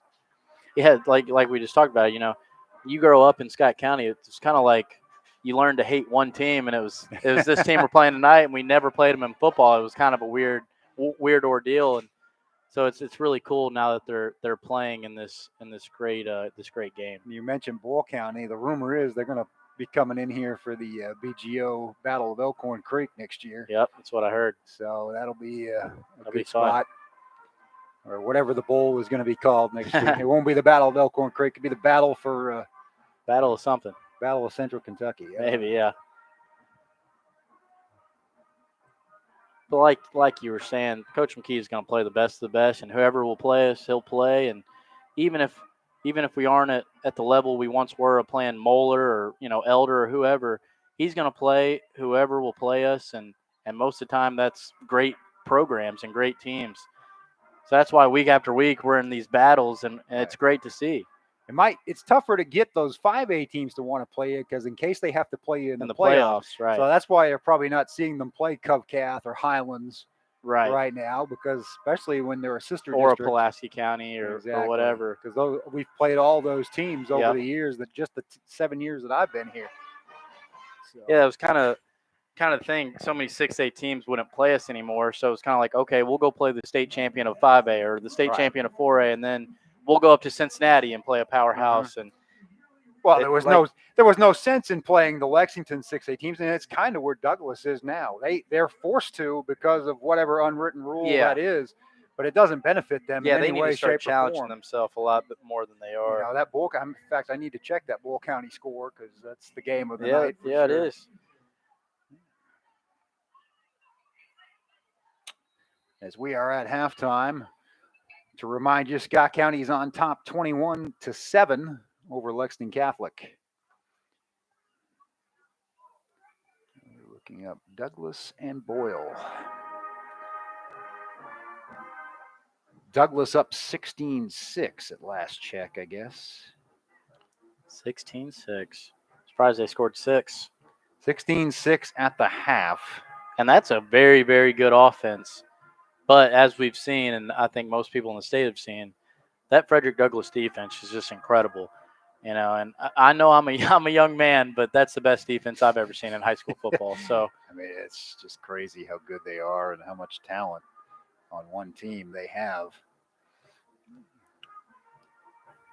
But that's the toughest game that Douglas has had, at least the first half by far this season, as it is a score and a half there, a 2-score game. Well, same thing last year. Everyone was thinking Douglas was unbeatable, and Bull County came to Lexington and gave it to them. So that's a revenge game for the Broncos down in, I guess it's in Danville tonight. Yep, it's at Bull County. But and there's another big. There was that game, this game that we're at right now, and I believe Bowling Green is playing St. X tonight. I believe. So that should also be a great game. That's right. That's a great 5A school versus the number 1 school in the state overall in 6A. See what kind of test Bowling Green can give them. We will see if we can come up with a score on that one as well. A lot of great games here in the last week of the regular Well, season. Week 10 or Week 11, I should say, is known for that. If you don't have a bye, you're also done with districts. So you're going to, if you're a good team, you're going to play as good a team as you can Right. to try to get ready for things. It just makes sense to do that. Just, like when I was in high school, our last week of the year, we would play Covenant Catholic. And, they're at the top or near the top in 5A every single year. And that was always a great matchup for us. X leads Bowling Green 17-0 with 2 minutes to go in the first half. Manual and Mail are playing each other. That's in another big big 6A game. And at halftime, it was 7-0 Mail. So, that's kind of because Manuel's Manuel's having ranked the number bigger 2, year, right? Yeah, behind St. X. Yeah, Manuel's having the biggest year. Probably now I don't know about their program, but in the last decade or two, this is the best year they've had. And not saying Mail's having a down year, but they're not their normal Mail this year. No, they are not. So that's kind of a surprising score. Obviously, a lot of things can happen in the second half, but a lot of great football games in the great state of Kentucky tonight. And perfect weather for it once again. Yeah, I mean, there hasn't been one game all year that you're just miserable. There's normally about 5 of them. Yeah. Either the rain or it's freezing or whatever it is, and pretty much every Friday night's been beautiful. Can't ask for much more. Yeah, my memory in the rain, I guess it was the year after you graduated when they went up and got the win over Moeller, but that game started about an hour and a half late, and it was still pouring rain when it got underway. Yeah, the year before you got here, my sophomore year, I'm not exaggerating, out of our 10 regular season games, I think 7 of them were in the rain. It was brutal. So anytime we can have good weather, I'm very appreciative. Great Crossing leads 28-7 at the half over Collins, which Collins has been slumping lately, but I'm still impressed by that. Their quarterback has been talked of as a Mr. Football candidate. Right now, he's only put 7 on the board, and that one's going the Warhawks' way. Again, they'll go to Covenant Catholic next week, and Scott County will be here against Cooper. 7:30 start. We'll have it here on the network. I wonder if Covenant Catholic has any more mayors over there in line. I'll tell you what, there's one that's going to be playing on Sundays. Real soon. And his brother was a heck of a quarterback. He was quarterback Miami of Ohio, I think, last I knew. Yep. And so maybe he has an outside shot, too. He was a couple years older than Michael was. And Michael was a freshman when I went up there. When we went up there that first year I was here and you were on the team, I think Michael I had to guard him. he was incredible even at that age. He was, tough. He was a tough. And he was as good in basketball. Yeah, we saw him a monster. We saw him at Rupp Arena. He was more than a space eater. He had some moves in the low post. Yeah, he was a little lighter, obviously, than he is now, but he was the same size and great skill, and he was definitely a tall task. That was one of the best high school games I've ever been a part of. I think we ended up winning 35-28, and that's the score. We blocked a punt early in the game, took it to the house, so. That kind of reminds me of this game. It was just real back and forth, but timely stops by both teams when it was needed, and a special teams play won the game. That's right. So far, if you are just joining us, block field goal really turned this thing around. Catholic was down 14-0 almost immediately from this the start of this one, 6 minutes in. And then their defense settled down. Finally got things turned around. Interception helped the cause. They also had a long pass play on their first scoring drive. The interception set up another drive that was stopped inside the 5, so they elected to go for a field goal. It was blocked, and the Cards went 80 yards after that. Thomas Fikert, who had a long run to get that drive started, finished it with an 8-yard pinball, bounced off a couple of tacklers into the end zone, and that's where we stand at 21-7. Looks like in that Boyle County game we were just talking about, looks like Douglas got out to a 16-0 lead with 12 minutes in the second quarter. But as you mentioned, it was 16-6. So Boyle County showing some life. But I just saw a clip out there, and it's completely standing room only at Boyle County, as you would expect. You'd expect anyway. That's a great football town, and they call it Title Town for a reason. between them and Danville have won so many state titles. And then, you got just a powerhouse in Lexington and Douglas. That's just one of those games that's going to attract a lot of fans, even if they don't. Even if they don't care about the they don't have schools, any right? affiliation. I guarantee you, I'd be there if we weren't calling it. If Scott County wasn't playing. Yeah, for sure. Big one tomorrow in college football. UK going to Rocky Top. Yeah, I'm gonna be a mess tomorrow night around 7 o'clock. I can tell you that. They went down there and won a couple of years ago, but certainly under Josh Heupel, the Vols are headed in a different trajectory right now, third in the country. Yeah, that offense is just a little different than it's been. Hendon Hooker, the Virginia Tech transfer. Virginia Tech's had a lot of transfers, right? And we know. Kentucky beat Hendon Hooker in the Belk Bowl a few years ago. That's right, they did. But he wasn't running the offense he's running now, so. No, he was not. That just goes to show how players need fits. He was a backup and wasn't very good. He transfers to Tennessee and he might win the Heisman. And just because he trains he switched offenses and and sometimes it just takes the right situation and right place. Levis was at Penn State and really Levis couldn't crack the depth chart there. Yeah, he would come in on 3rd and short and just be a running back basically. He'd run the Wildcat. Comes to Kentucky and now he's going to be, a lot of people think, might be the first overall pick in the draft. He'll certainly be one of the top 2 or 3 quarterbacks taken, it would sound like, at the least. Yeah, it looks like no matter what, he's going to be in the first round. Which, I tell you what, not only does he have a rocket for an arm and those leadership skills, but he is tough as the hit that he took against Mississippi State. I thought, well, that's an expensive hit. Yeah, I was in the stands and I was like, oh God, just go shoot it up, Will. Come back out. Willis Reed running out of the locker room. And he got a heck of an ovation when he came running out of that locker room. Yeah, it was at a point where they badly needed it as the Bulldogs had kind of pounced on it, sensing, I think, that the air had been let out of the stadium that night. Yeah, if Kentucky can go in there and try to get an upset, he's going to have to play out of his mind and play like the number 1 quarterback in the country. I can tell you that. Have to get some plays out of those 2 Douglas Broncos that he can throw to in that offense. They each had a big spot against Mississippi State. They did. Brad White's going to have a master class on defense. I can tell you that. Yeah. About to get this second half underway here. Knights will be returning the kick as they go from right to left. Rodriguez out there alone right now with the football. Coach Mike Davis out there, as usual, getting this kickoff team fired up, letting them know what their final keys are before this opening kickoff of the second half. I'll tell you what, that's been an underrated key to this team's success in the second half of the season is the way they've been able to spot these balls on kickoffs and pin the opponent and make them go 75, 80, 85 yards. Knights need to put a couple of those drives together. They trail 21-7 as both 8-1 teams trying to go out in style here in the regular season. And as much as Catholic needs this opening drive to, get it back to a 1-score game, Scott County needs it just as much as you get a stop right here, make them punt, or you get a turnover. It gives your offense so much room, and then they can truly run the wing tee and just pound it, run probably, 7-8 minutes off the clock, go score another touchdown, go up 3 scores. And if you can do that, I don't know about Catholic's resiliency, but, a lot of teams would quit after that. Rodriguez boots it deep. Past the 10 to the 8 where it's taken. And again, great coverage. Toppled right at the 20. Kane Garrett blew it up.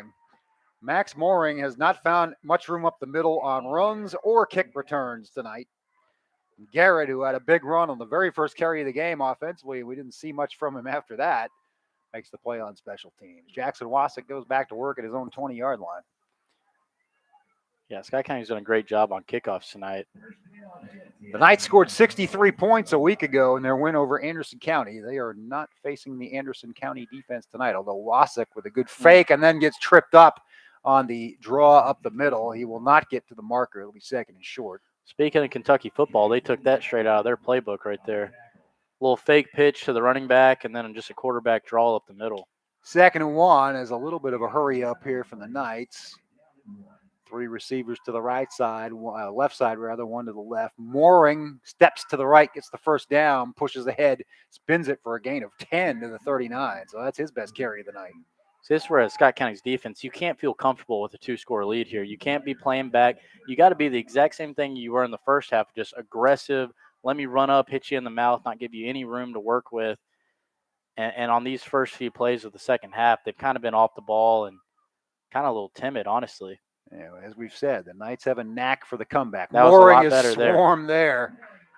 It's almost like they needed a Jacob few Blair plays. gets up off the turf. I think Adams might have been in there as well. Nope, Keller. Yep, Cam Keller.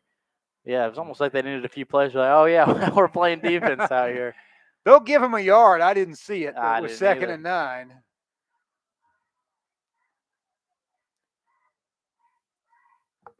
See what Coach Monty's calling out here, looking over to him for it. Looks Jack- like they're going to be in.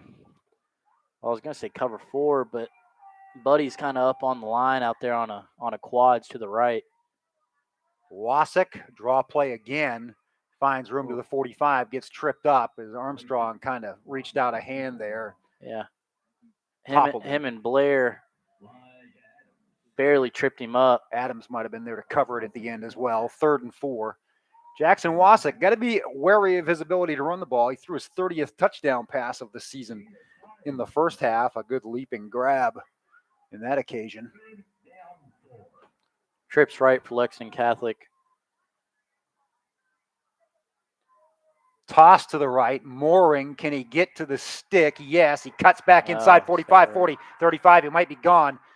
They've got an angle on him and push him out of bounds, but not before he gets close to the 15. They'll mark him out at the 16. Big run by Max Mooring of 35 yards. Logan Jones saved the touchdown.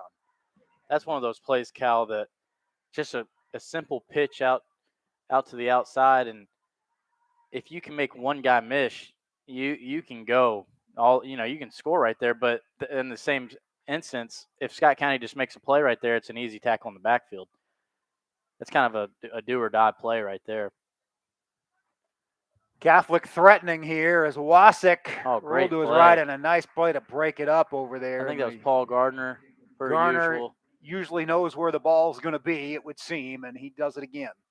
And that's exactly what we talked about in the first half, Cal. He was rolling out, and they decided, I guess Coach Monty must have really harped on it at half. One guy came up and immediately applied pressure on him, and he had to get rid of it, and Paul Gardner made a great play on the ball. You gotta force him to throw the ball when he doesn't want to. You can't just let him have all kinds of space out there and just kind of run around in the backfield. Wasik, Catholic's empty over backfield. They've got 4 to the left. Here. Mooring's kind of Draw. split out, and they're just going to run it up the middle with Wasik. He holds the ball out again dangerously. That cost him a turnover in the first half.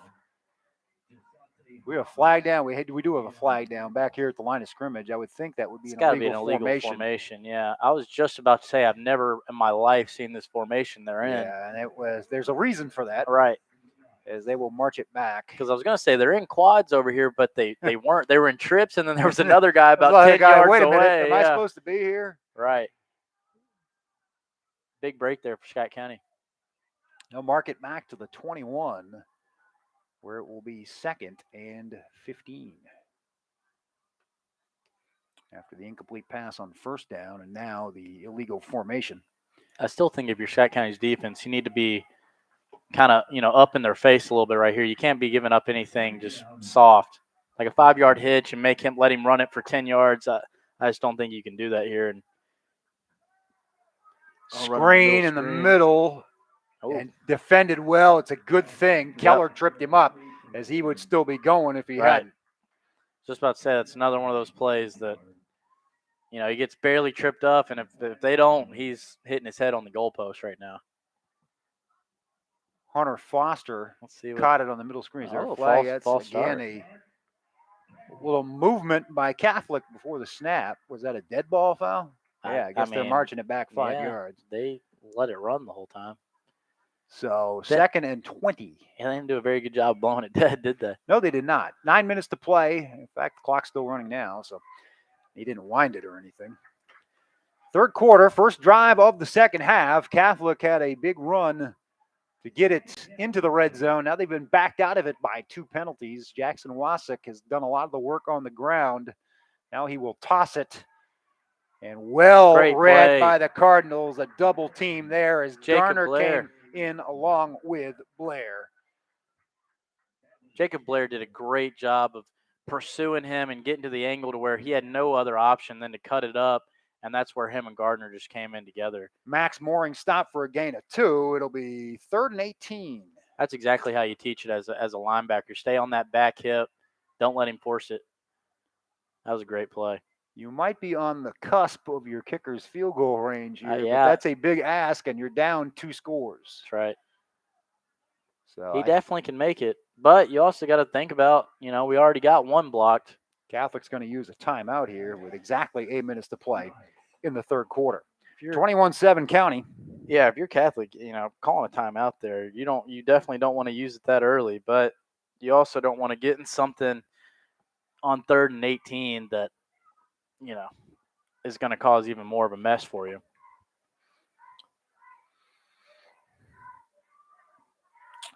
Another big spot for the Cardinals defense.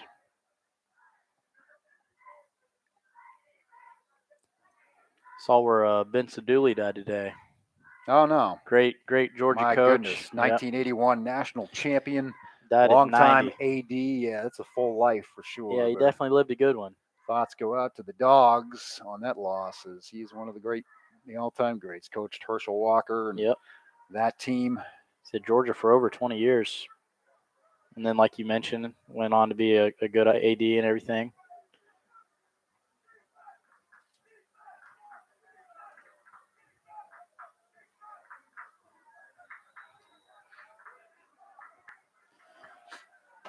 Lexington Catholic goes empty. 3rd and long. They scored a touchdown in 3rd and long in the first half. Wasik will look deep, all kinds of time. He's got some room up the middle. He's going to scramble with it. And they take him down at the 15. I hope they don't call a horse collar. Yep, they just did. Jasante Harmon yanked him down, and they're going to get him. Yep. That's too bad. We could see it from here, but he was trying so hard to chase him down there, and that was his pretty Gonna much only option. Let the Knights out of a hole here. Yep. It's disappointing for such a great hustle play out of Harmon. Will be 1st and goal. Nope, it's not an automatic first down, so it'll be 3rd and 1. Maybe a long one at that. See if Scott County comes with any pressure here.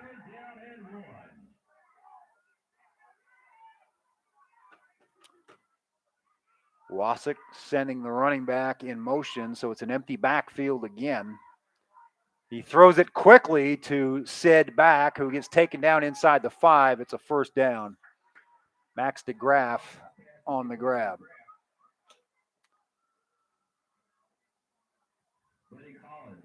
Collins made the stop, but it almost kind of looked like to me, Cal, that the officials conferring here, and they haven't moved the chains. Was there a flag? I'm not. Yep, false start. Wow. So that'll back it up. 3rd and 6. They snapped it a little quickly, and somebody. Well, I was just about to say they motioned the back out of the backfield out to the outside, and it kind of looked like to me that if the outside linebacker went with the linebacker, that Wasik was just going to run a quarterback draw right there, and if he didn't go with him, he was going to sling it out, and Elijah Adams stayed in right there, and he just swung it out. But Catholic's going to use its second time. Oh, Scott County. Scott County. Yep, So okay. both teams will be left with 2, as Monty will talk it over the defense. 3rd and 6 at the 12 when we come back. So this has been a strange series. Scott County's made some nice plays, and Catholic has shot itself in the foot, but the horse collar tackle kind of extended things here. Yeah. That hurt. But it's still 3rd and 6. Even after that, like you mentioned, wasn't an automatic first down. So if you're Scott County, you still have a great opportunity to get a stop here.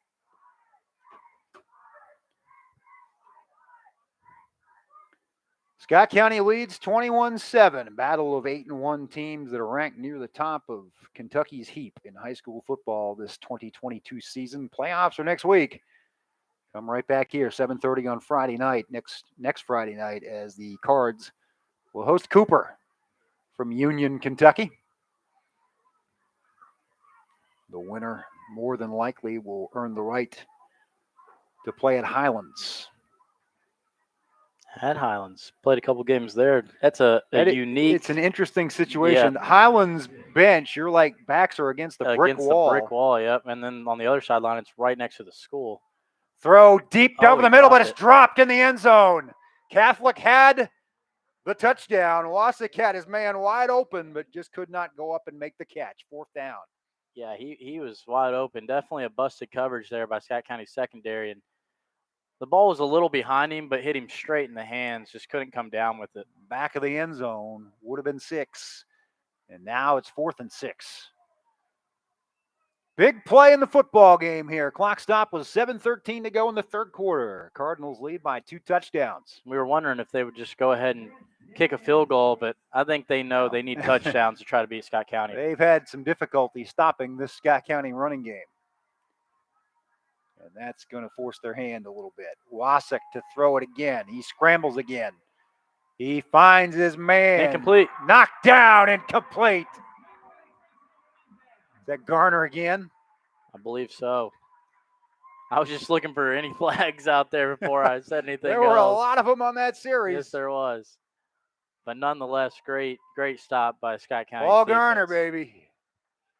They've showed tonight, bend but don't break.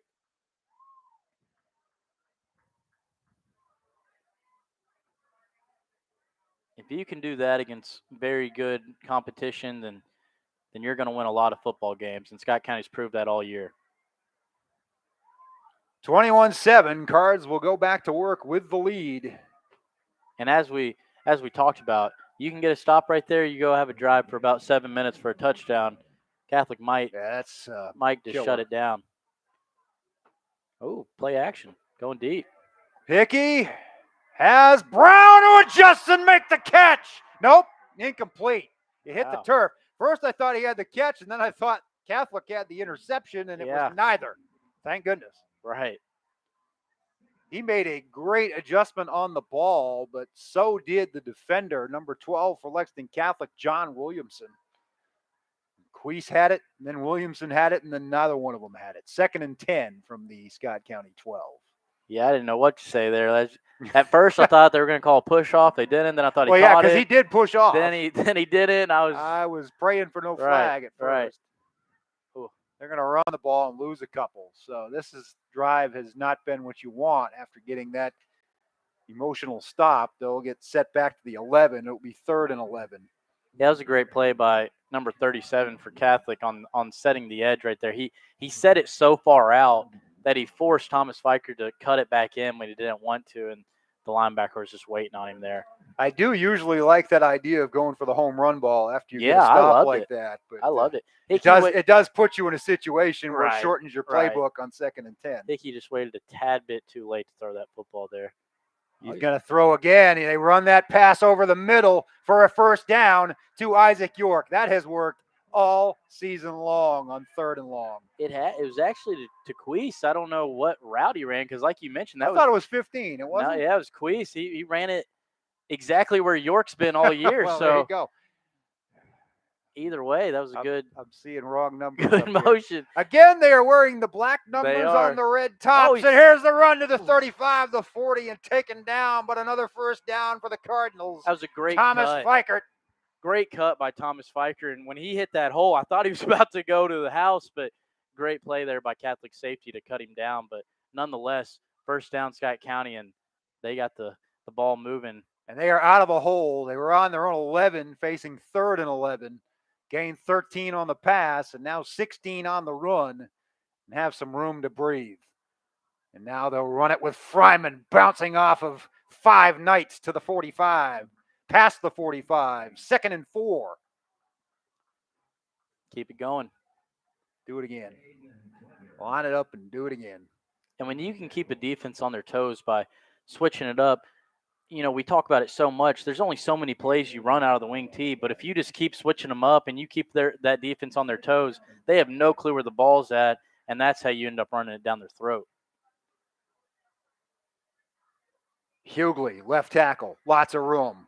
Yeah, he Great breaks stiff away arm. at the midfield stripe, across to the 42. It's a first down and another double-digit gain for Ellis Hughley. Great run there by Ellis Hughley. He waited on his block patiently. We've talked about that all year about sometimes he wants to run so hard he gets out in front of his blockers and it kind of kills him. But right there, he let his blockers kick out. He let his lead guy get in front and then had a great stiff arm right there to get the extra yardage for a first down. Cards are in business. They have driven from their own 11 to the Catholic 42, trying to play put the other way. another stake in this one.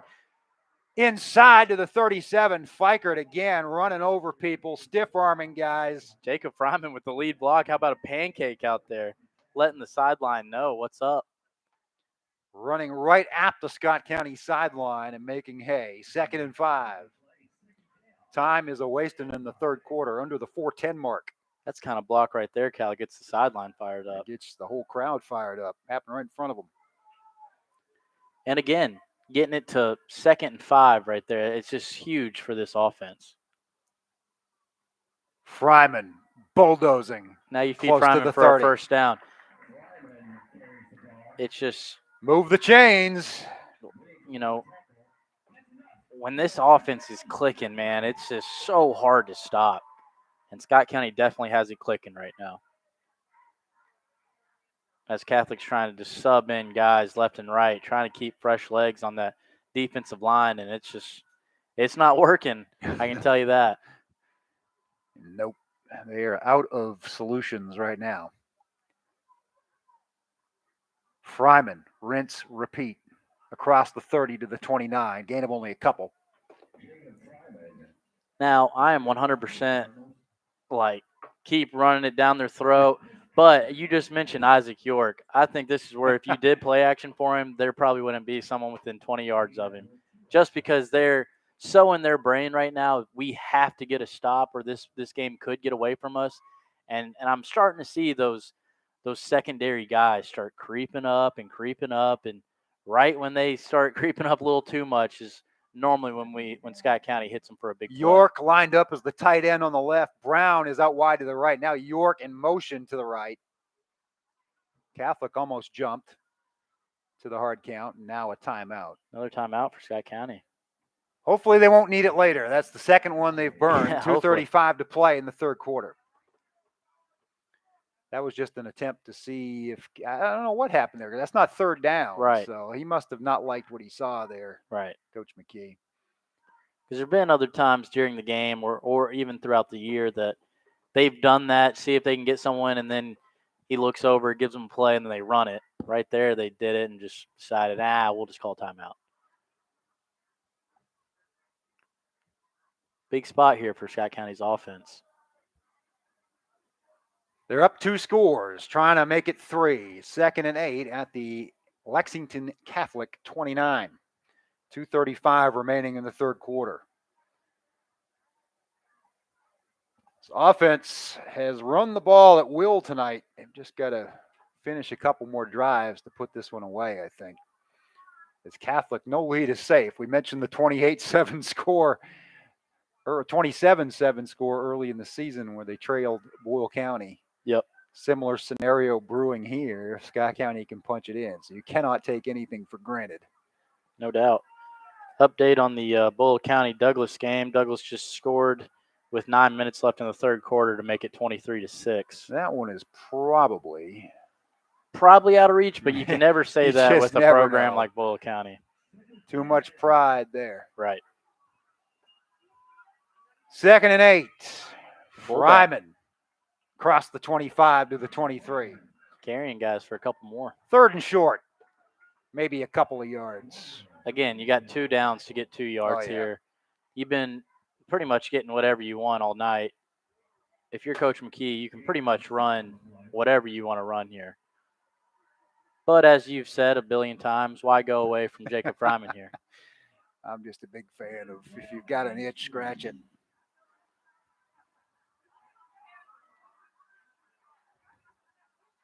And Fryman puts the head down. First down and more to the 15. He dragged 4 white shirts for 7 more yards. We mentioned a little earlier in the ball game, folks, but Elijah Adams is playing right tackle for Scott County, and he is bulldozing people out there. So not only, you know, you're a senior, you come back, you're supposed to be this great middle linebacker. He's never played offensive line in his life, and your coach asks you halfway through the year, hey, for us to win a state title, I need you to move to this spot, and he does it without any question. It is that time of year where your best guys have to be ready to go at all times. Once again, up the middle. That's Fryman inside the 10. That's just what it takes to win championships. And when you got guys like that, he very easily could have said, hey, I'm an all-state linebacker. I've never played offensive line. I don't need to do that. And he's no problem, coach. Let me do it. Whatever I need to do for this team, I'm going to do.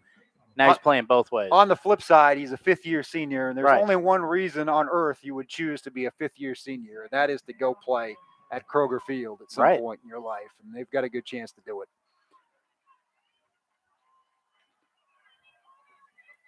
Hickey faked out somebody. Yeah, 18 thought he had. I ball. thought he had it, and 18 went for him too.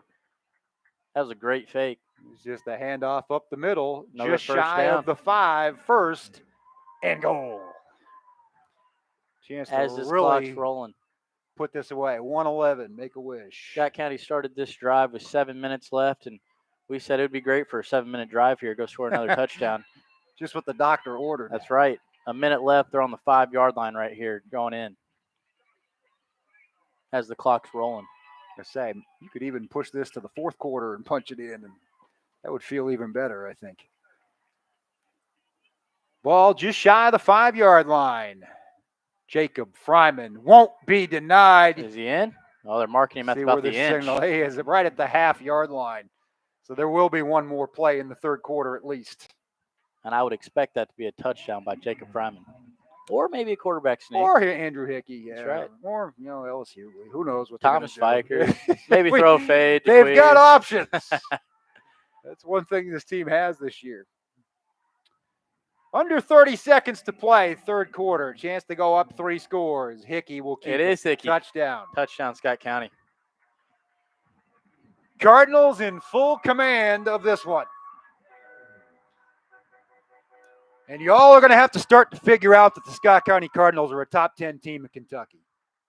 And it's not even a question. Oh, I mean, they've just beaten 5 and now potentially 6 here in back-to-back weeks. And we're not talking about in 5A, folks. We're talking about in the state. Yes, overall, regardless of class.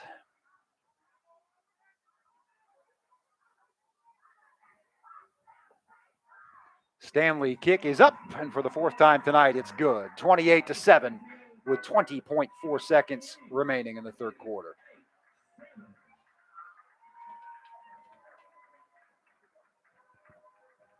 What a drive there by Scott County. That was a championship drive. And on the flip side, that's demoralizing if you're Lexington Catholic. You get stopped on the goal line when you think you could have cut it to a 1-score game, and then Scott County goes 7 minutes down your throat to make it a 3-score game going into this fourth quarter. But I watched Lexington Catholic be down 3 scores against Boyle County in the fourth quarter, and they came back and won. So this game is definitely not out of reach, especially with the prideful program that they have. And that's where Scott County just has to continue to step on their throat and just win this game here. Advantage Scott County, no doubt about it. Starts with a good kickoff here by Christian Rodriguez, which he's done several times in the last few weeks. Just can't have, a lackadaisical mistake here by kicking it out of bounds or, whatever. Just continue to pour it on. Your kickoff team's done a great job all night covering kicks. Just give them an opportunity.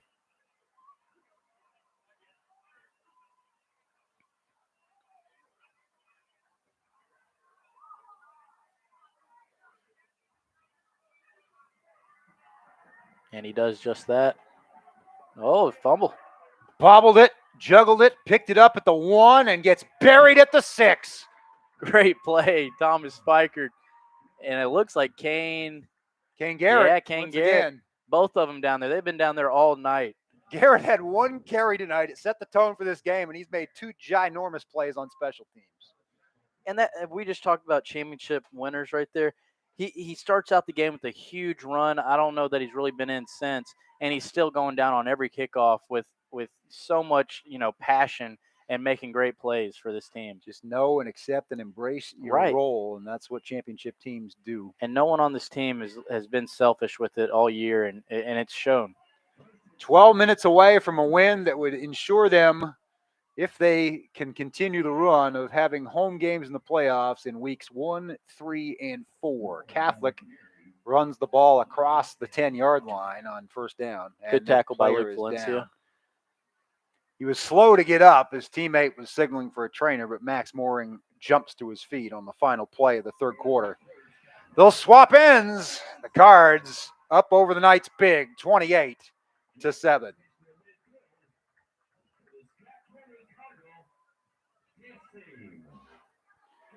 Dance team will entertain you between quarters. Done a good job all year.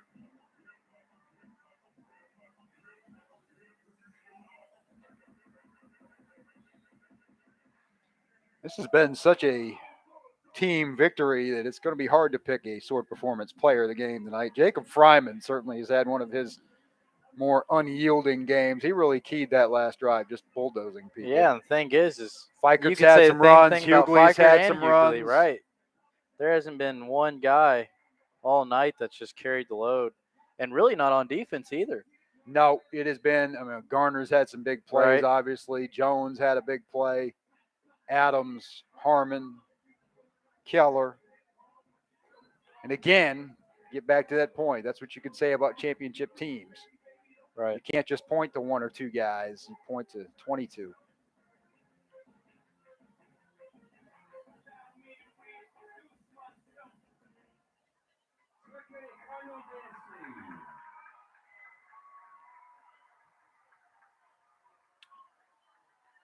Fourth quarter about to get underway, and Lexington Catholic backed up deep, 2nd and 6 from its own 11. They've got to go 89 yards, and then they've got to go 2 more times and do it in 12 minutes. It's a tough task, but they're capable with their offense. We've seen it or heard about it before, at least. You've seen it already this year. Wasik, I haven't had to say his name much because he hasn't had the ball much in the second half, but he keeps it across the 15. See if they give it to him. Nah, he's going to be short. Yeah, they're marking it at the 15, so it'll be 3rd and a long yard. Yep. I didn't know if they were going to give it to him because he scampered out of bounds, but he kept running. He made it look, he sold it. Right. It's like framing a pitch. And in high school football, you can get away with that sometimes. There ain't no replay. That's right. You know, these referees got other jobs out here. Some of them came here from selling insurance today. Right. Or teaching or whatever. They're going quads right out here with an empty backfield. I'd expect a quarterback draw or just a quick flip out here. Wasik empty and throws flip. It to the right side across the 15 to the 20 for a first down. And even though you Sam gave Clements. even though you gave up a first down right there, that's a good play by Scott County, keeping him in bounds. He got a gain of, Clements has a Charlie horse or something, needs a sub. He I caught think the only got touchdown. Lit up is what happened to him. I think that was Justin Stevenson came over, number 28, just lit him up.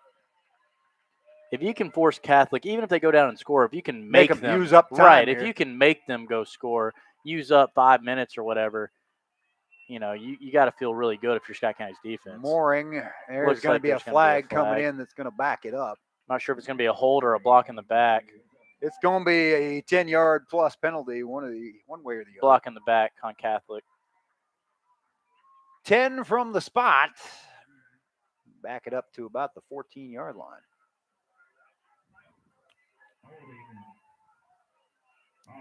11:18 to play. Scott County in command, 28-7. Looking to go 9-1 on the season. Their only loss, of course, to Douglas, but they have avenged, assuming they can put this one away, 4 losses from last season. And as everyone that listens to these games knows, That's not Scott County football, what happened last year, and it looks like they're getting back to their normal ways. It also helps that all those games last year were on the road. Right. And all of them were here this year. It certainly helps in a lot of ways as they throw the quick pass caught at the 20 and spun to the 25. So they get a big chunk of the yardage back. It'll be 2nd and 7. And a lot of those games were, one-score games. Ballard was 24-21. Bryan Station was 28, 20, 25, Last 21. second. Similar score. Same Catholic here. 41 to Missed a 40. kick, right. They'll run that same play. They're going to use the sideline as their friend. And the biggest difference in this year's team and last year's team is this team, one, I think, have great leaders, but two, they know how to win. They have finished those games. They just didn't finish last year. And that's the difference in winning football teams and championship football teams.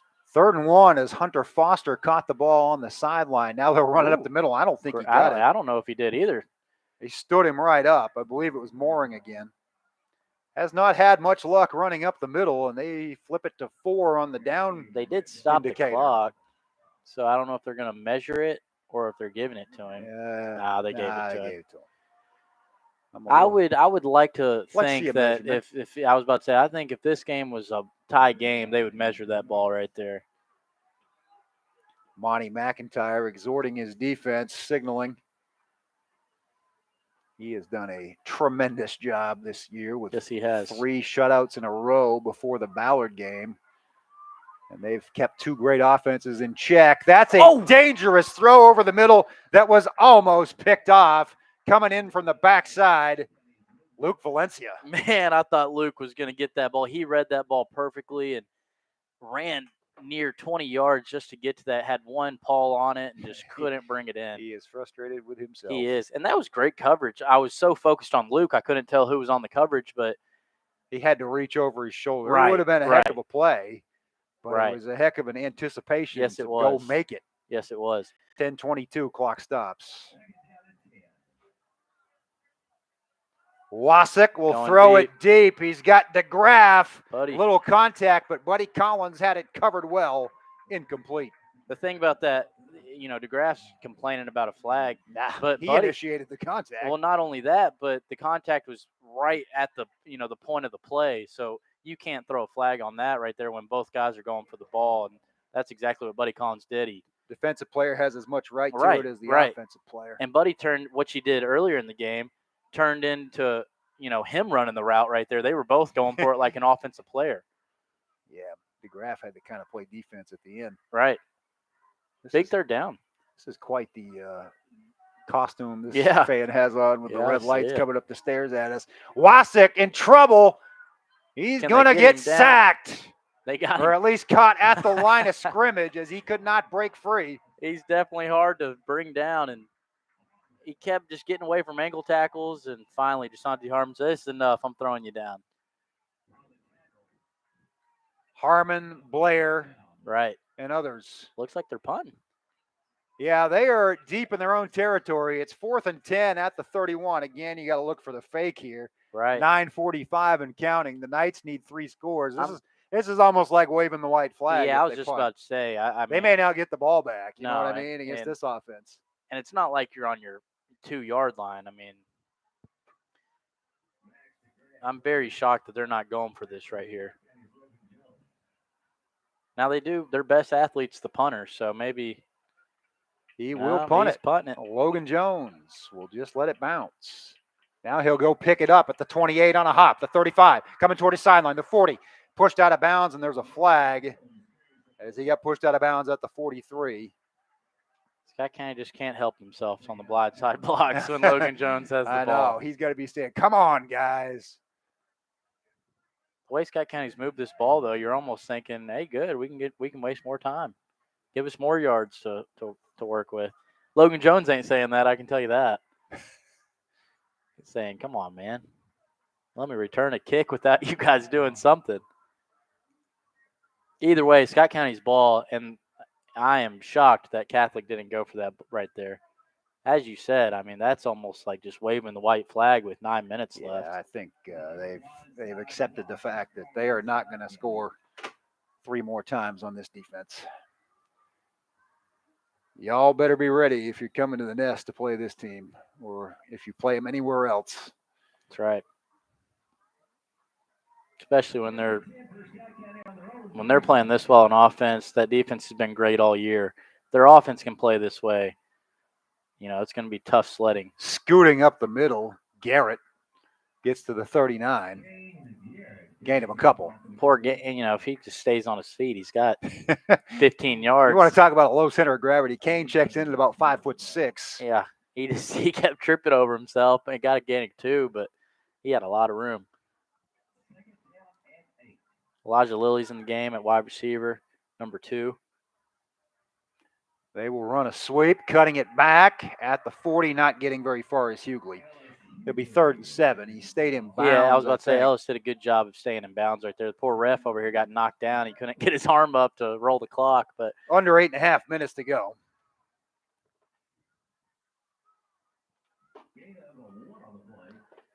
Scott County gave up only 1 offensive touchdown to Ballard. They've given up 1 tonight. They gave up only 1 to Lafayette. So in addition to the 3 shutouts, that's 3 other games where they were darn close. Hickey, it got batted down and picked off.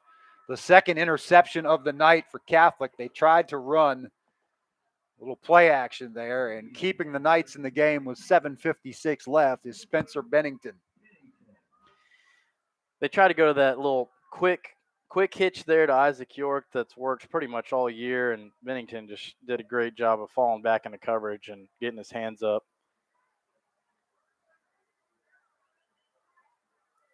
That puts your defense in a tough spot right there, because even if that ball gets knocked down, okay, well, we'll just punt, flip the field. That's just a great play there by Catholic. And the thing is, if he doesn't make that play, Isaac York was wide open. He was going to get the first down. Knights have a short field to work with at the 37. They throw it short inside to the 32, where it's caught by Corbin Perry. 2nd and 5. Give him 6. 2nd and 4.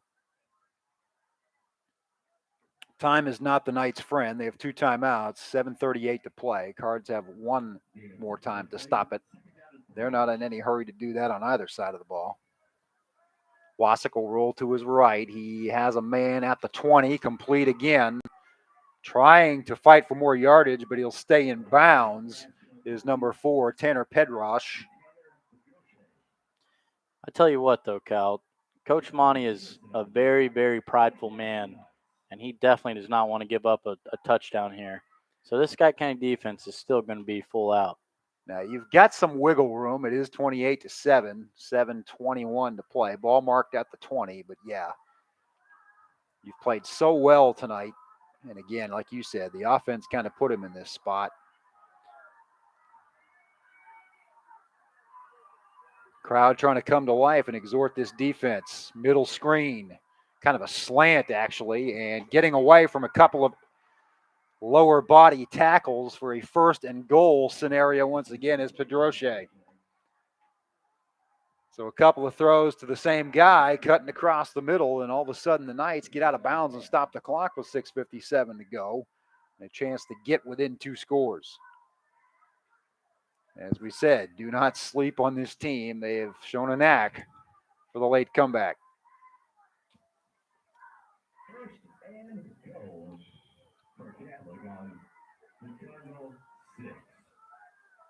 Wasik had lots of time, throws it in the back of the end zone, caught. Another running catch by DeGraff.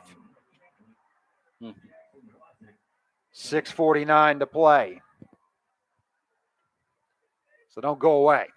Don't touch that dial. Catholic, we'll see if they onside kick after this. I would say they have to. They've only got the 2 timeouts. That's a tough break there for Scott County's defense.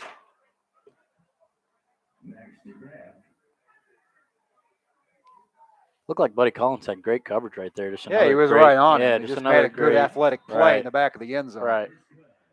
And a great He also throw. kicks the extra point, does DeGraff, to make it 28-14.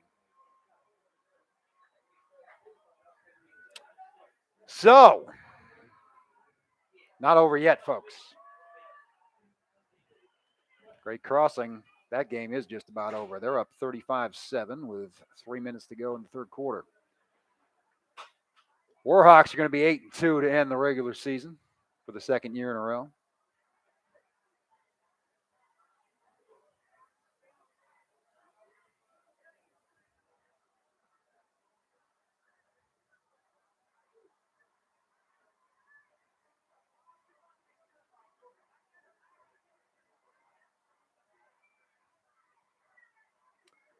This one felt like it was over, Sam.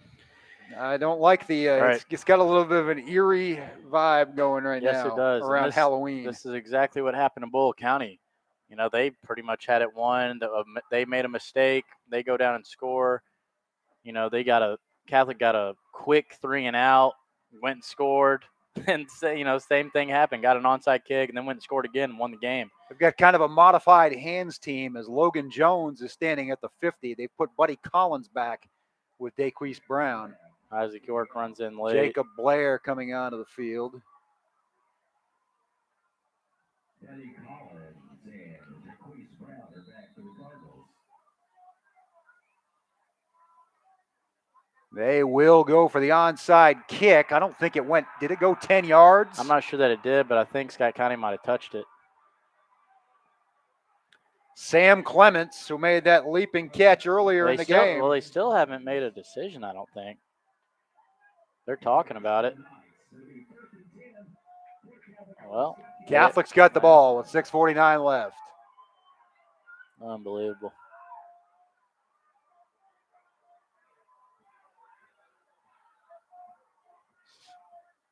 This is not good.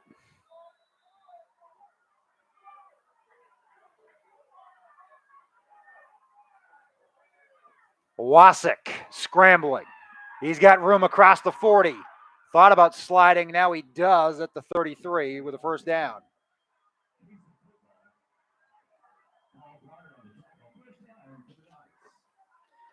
Knights in business, trying to get within a score. Down to the 6.5-minute mark. Wasik rolls to his right. Under pressure, Harmon got pushed in the back. Oh, goodness. And Wasik got got tattooed by Cam Elijah. Keller, and he is slow to get up. Did his guy make the catch at least? Yeah. I didn't really pay attention. Sandy Harmon and Elijah Adams just drilled him. Incomplete pass, and Wasik just got pasted, and he is still He's wobbly. limping. Not only did he get clocked, he is favoring one of those legs and now bent over. He's tough as nails. I'll give him that. He's been hit a few times tonight. Clock stopped at 6:22. Wasik calling out the signals. You'll Run throw another that screen. slant Ooh. screen. Stopped at the 28. Ball on the ground. If Scott County has it, that's huge. They counted it as a fumble, Cal. We'll see who has it. But they definitely called it a fumble. It is Scott County County's ball. football. Elijah Adams gets off the pile with 6:09 to play. No, yes, he did. Well, See what the flag is all about. oh, it's on Catholic, so it's going to be. Offsetting Oh, no. penalties. Is it going to be after the play? That's what they're talking about.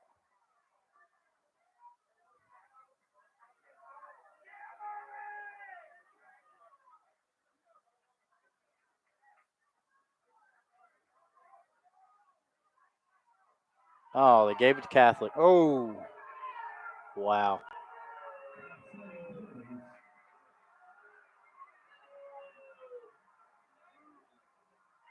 Crowd does not like it whatsoever, and I agree with them. I'm still not even sure what they called on Scott County. he keeps saying offsetting penalties, but they changed didn't- the down. It's yeah. third down. I don't. And that's going to be lots of room and a first down at the 20. Kind of getting a little bit out of control here. And the Cards only have one timeout left. Not that they want to use one, but you got to kind of keep your composure. Well, they just used it. Coach Monty used it. Scott County. That's their last timeout. Wow.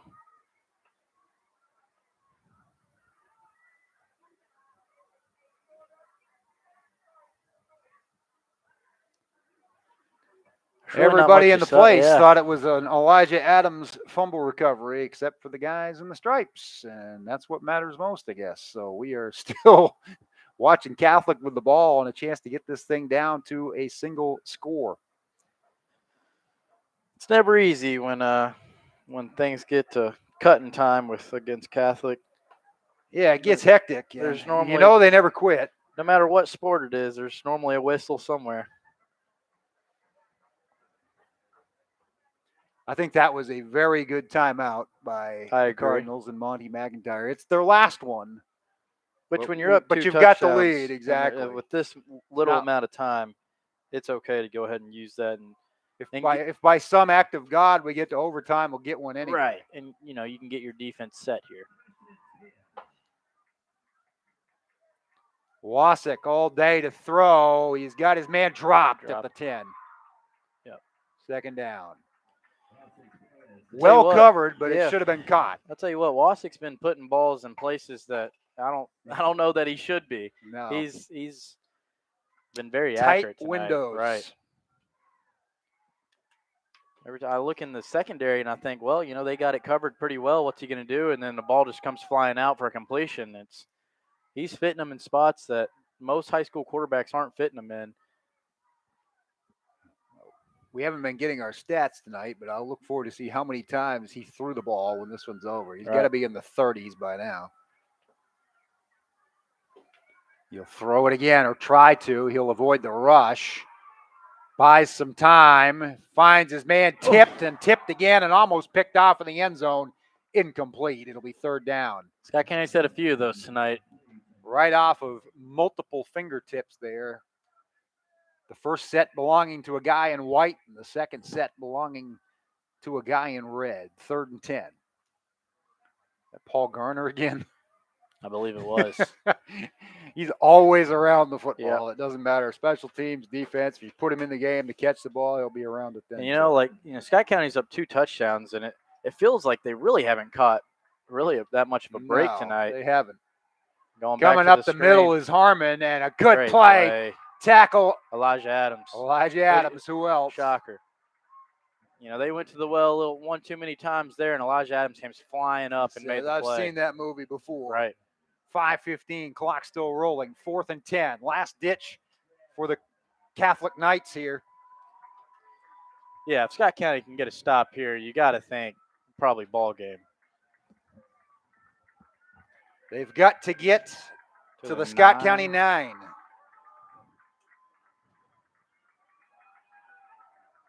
.452, clock rolling, play clock inside of 10.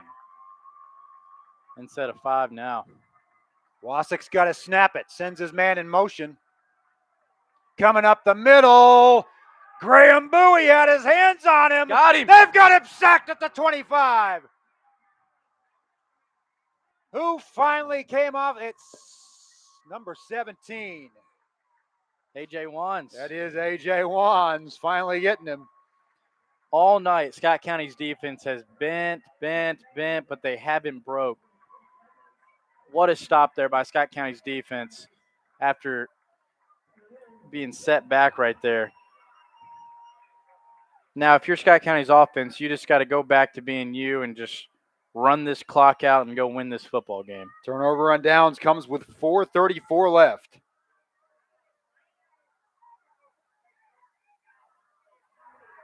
Jacob Blair up the middle for 13 yards. Fryman just puts his head down. Jacob Fryman. All those Jacobs. All those Jacobs and Frymans. Climbing Jacob's ladder. All of them.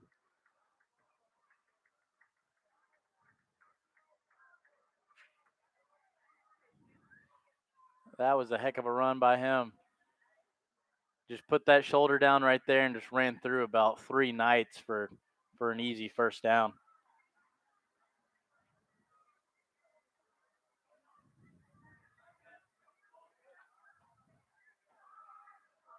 Clock rolling under 4 minutes at the Scott County 39. Fresh set of downs. Once again, the fullback, second effort. Didn't gain anything out of it. But That's kept where, the clock running. If you're Jacob Blair, you got to understand the situation, and you gaining an extra 1 or 2 yards isn't that important. Plus ball security Right. becomes an issue there. That's what I'm saying. When you're getting stood up and you got 3 defenders on you, you'd rather just go down rather than give them the opportunity to strip you right there. Knights have 2 opportunities to stop it. They'll use one at 3:46. Yeah, 1 timeout left. You know, if Scott County can just get 1 more first down, it's almost, everything but over. Yeah.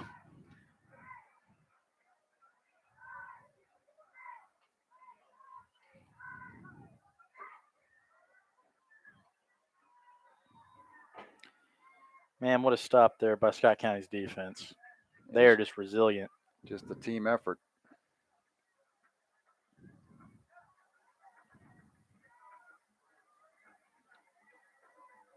I think I might have to give that player of the game to Elijah Adams. Yeah, I think just because he's been owed one all year. He's been owed one. He's been both ways. He's made the big plays when he's needed to tonight. That's a really good call. And he's just led that defense completely. Let's see if we can get an update on any of these other games real quick for you. I can tell you Great Crossing has added another one. It's 42-7 over Collins with 11 minutes left. St. X is up 24-0 after 3 quarters.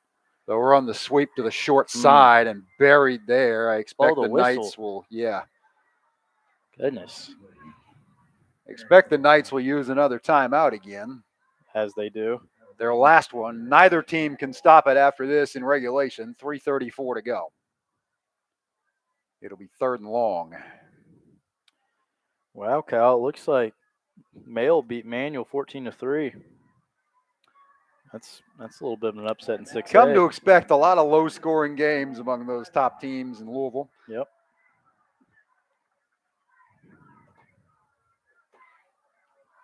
I think 6A is really anybody's ball game. I mean, if you look at out-of-state accomplishments, there's no question that Trinity is done as well as ever on their early season tour, but they've struggled against some of their closest neighbors. So. Yep. With 6 minutes left in the 4th quarter, Douglas is up 37-6. So yeah, that one is kind of what we expected. And that was tweeted out 4 minutes ago. So that game should be wrapping up around the time ours is wrapping up. But again, it's one of those teams that people put ahead of Scott County is Bull County. They lost to Lexington Catholic. Scott County has pretty well handled Lexington Catholic tonight. So. And they're going to lose to Douglas by the same score that we lost. I mean, essentially, 41-0 is pretty much the same. I mean, credit to them for scoring. Yeah. However it happened. But. Yeah, it was probably a fumble. short field. Probably Douglas gave it to him on the 6 or something. No, but either way, you got to give so much respect to Frederick Douglass on just how good that team is this year. I mean, we've seen how great of a program Bull County is. We see how great Scott County is, and they pretty much did easy work of us. You could say what you want, but they're great athletes and they're well coached, and it's a team that they've been knocking on the door ever since they got here, and this should be the year where they get the job done. But there's a team down standing in front of us that would love to shock the world and have something to say about it in a few weeks. Yes, sir. I'm guessing they're waiting on this scoreboard because it's not like they're waiting on a TV timeout. I can tell you that. They reset it to 3:40. There it goes. Now it says 3:40. Yeah, I think they had it at 34 seconds. So yeah, that definitely wasn't correct. 3rd and long. Hickey will snap it on 3rd and 12. Just run it. Fryman bullies his way past the 40. That means the clock, once they restart the play clock, will be able to wind down to about 2:50 before they punt it. So Catholic will have about 2 minutes and 45 seconds and no timeouts and down 2 scores. I was about to say, I don't think Scott County's going to go for it, but Coach McKee was just kind of hanging out over there for a minute, but it's looked like he was just trying to waste more time before he sent out the punt unit.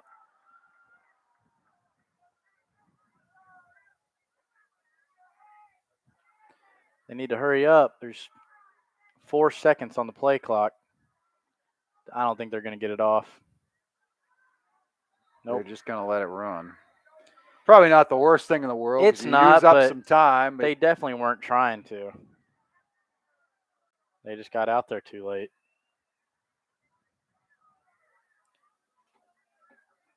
No matter what, you just don't want to give Catholic more yards than they haven't deserved, regardless of the score or time.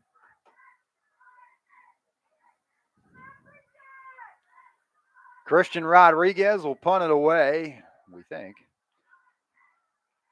Catholic's going to come after it. They don't have much choice. You got to do some sort of max protect here. If you're Scott County, he's going to do a rugby punt. Barely got it off. It's going to get a good roll for Scott County to the 34. Oh and Catholic, goodness. for some reason, jumps on it. I don't understand that. Yeah, that wasn't very smart by him. But it didn't punish him, so. 2:35 left for the Knights to go 67 yards and then recover an onside kick and score again to spoil the party. Feels like this game should have been over 7 different times, and yet it looks like, Scott County's going to have to get another defensive stop here.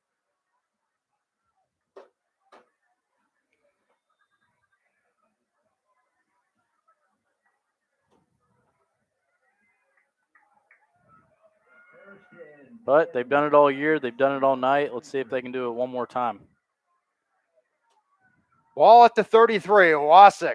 He's going to need some ice on that shoulder when this one's over. He completes it to the 45. Running out of bounds is one of his favorite receivers, Sam Clements. He's had a big night. He also had an interception on the defensive side. Clock stops at 2:28, just shy of midfield. Yeah, it was just a little confusion right there on Scott County secondary. 2 guys went with the deep man down the sideline, just left the flat wide open. You don't want to let him go the distance in Right. like 30 seconds. No, here. you can't You have got to that. find a way not to. You got to cut off that sideline.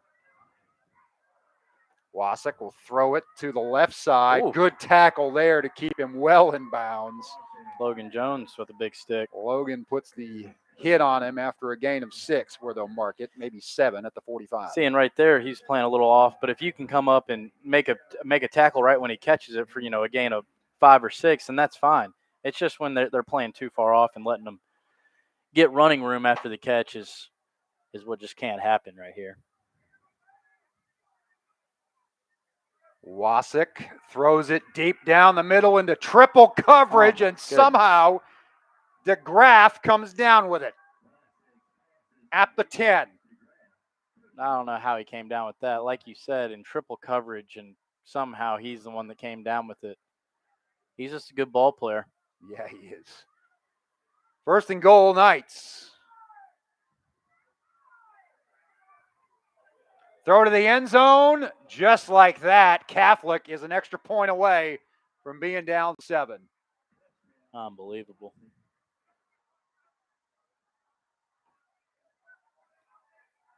Sam Clements, once again, second touchdown catch of the night. Now, John Harbaugh would go for 2 here to try to get the odd number going, but DeGraff's going to kick it.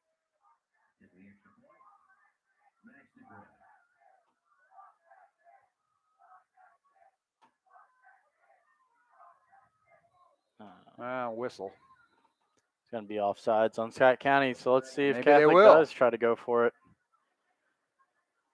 Man, it's just been a little bit of a mental collapse, especially on the offensive side of the ball for Scott County and late in this game here.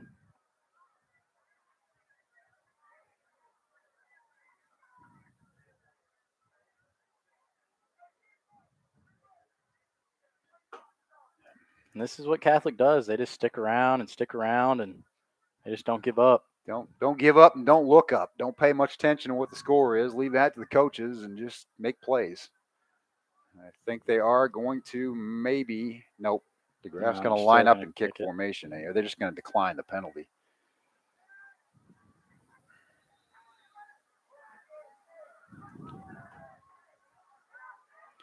The safe play when you have a kicker like DeGraff, who's also as good a receiver as Scott County has seen all year. They do try to go for the block as always, but it's good. 28-21, we're going to see another onside kick. See if Scott County can defend it any better than the first time. It was almost like they just had two guys over there, and both of them just went straight for the ball and just both got blew up.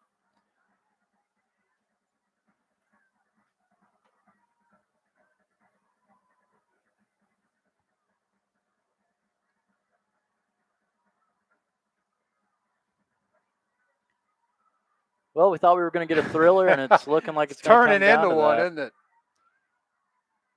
Frustratingly enough. I was about to say it's not the way you want it to be. It's the opposite of Bryan Station right now, but if you can hold on. Scott County's been a second half team. Right. If you can hold on right here, no one's going to care what happened in the second half. If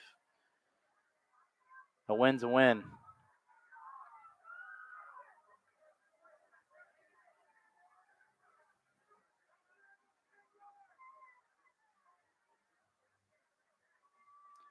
(49-7), great crossing. Running clock in the fourth at Collins. I don't know what happened to Collins the last 3 weeks, but that is not what I expected from that game. Not that they wouldn't win, but a score like that. Got what we expected here, one way or another. Here's the onside kick. And falling on it and getting hit afterward are the Cardinals, who came up with Luke Valencia. He That had should that be interception that slipped through his fingers earlier, but not this. They should be able to just take a knee. Yeah. That If should my do it. math's correct. Yeah. I'm not very good at it, but I think that's right. Yeah.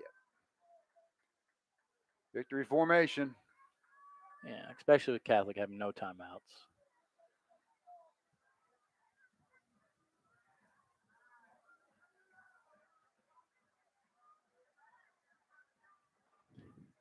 Your sword performance player of the game. We're going to go with Sam and say Elijah Adams for being a two-way contributor. Been a warrior. At this point in the year. He's been a warrior all season long, has anchored this defense, which has gone 9-1. This team that has gone 9-1. Just don't get chippy down there now. Got a game to play next week and the week after that, and hopefully a couple weeks after that. Which with Catholic, it's going to be. They can never make it easy on you, especially in a rivalry like this. And there goes a flag. Which it's not going to matter. That's on Catholic. If anything, it's going to be offsetting. Just go right back to taking a knee. Yeah, but it's on Catholic.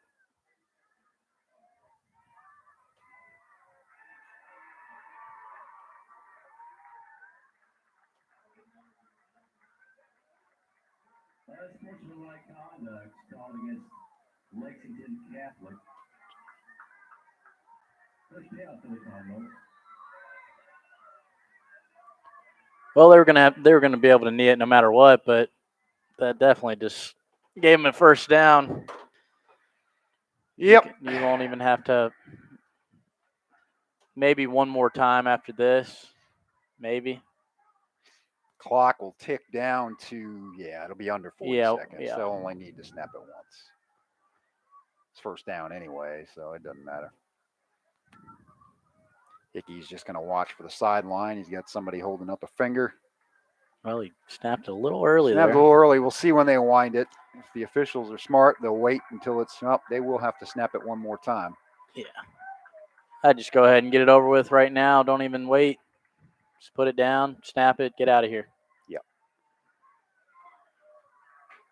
A 5-game winning streak will accompany the Cardinals into the playoffs, where they will host Cooper High School of Union next week. Your final score tonight, ladies and gentlemen, boys and girls: Scott County 28, Lexington Catholic 21.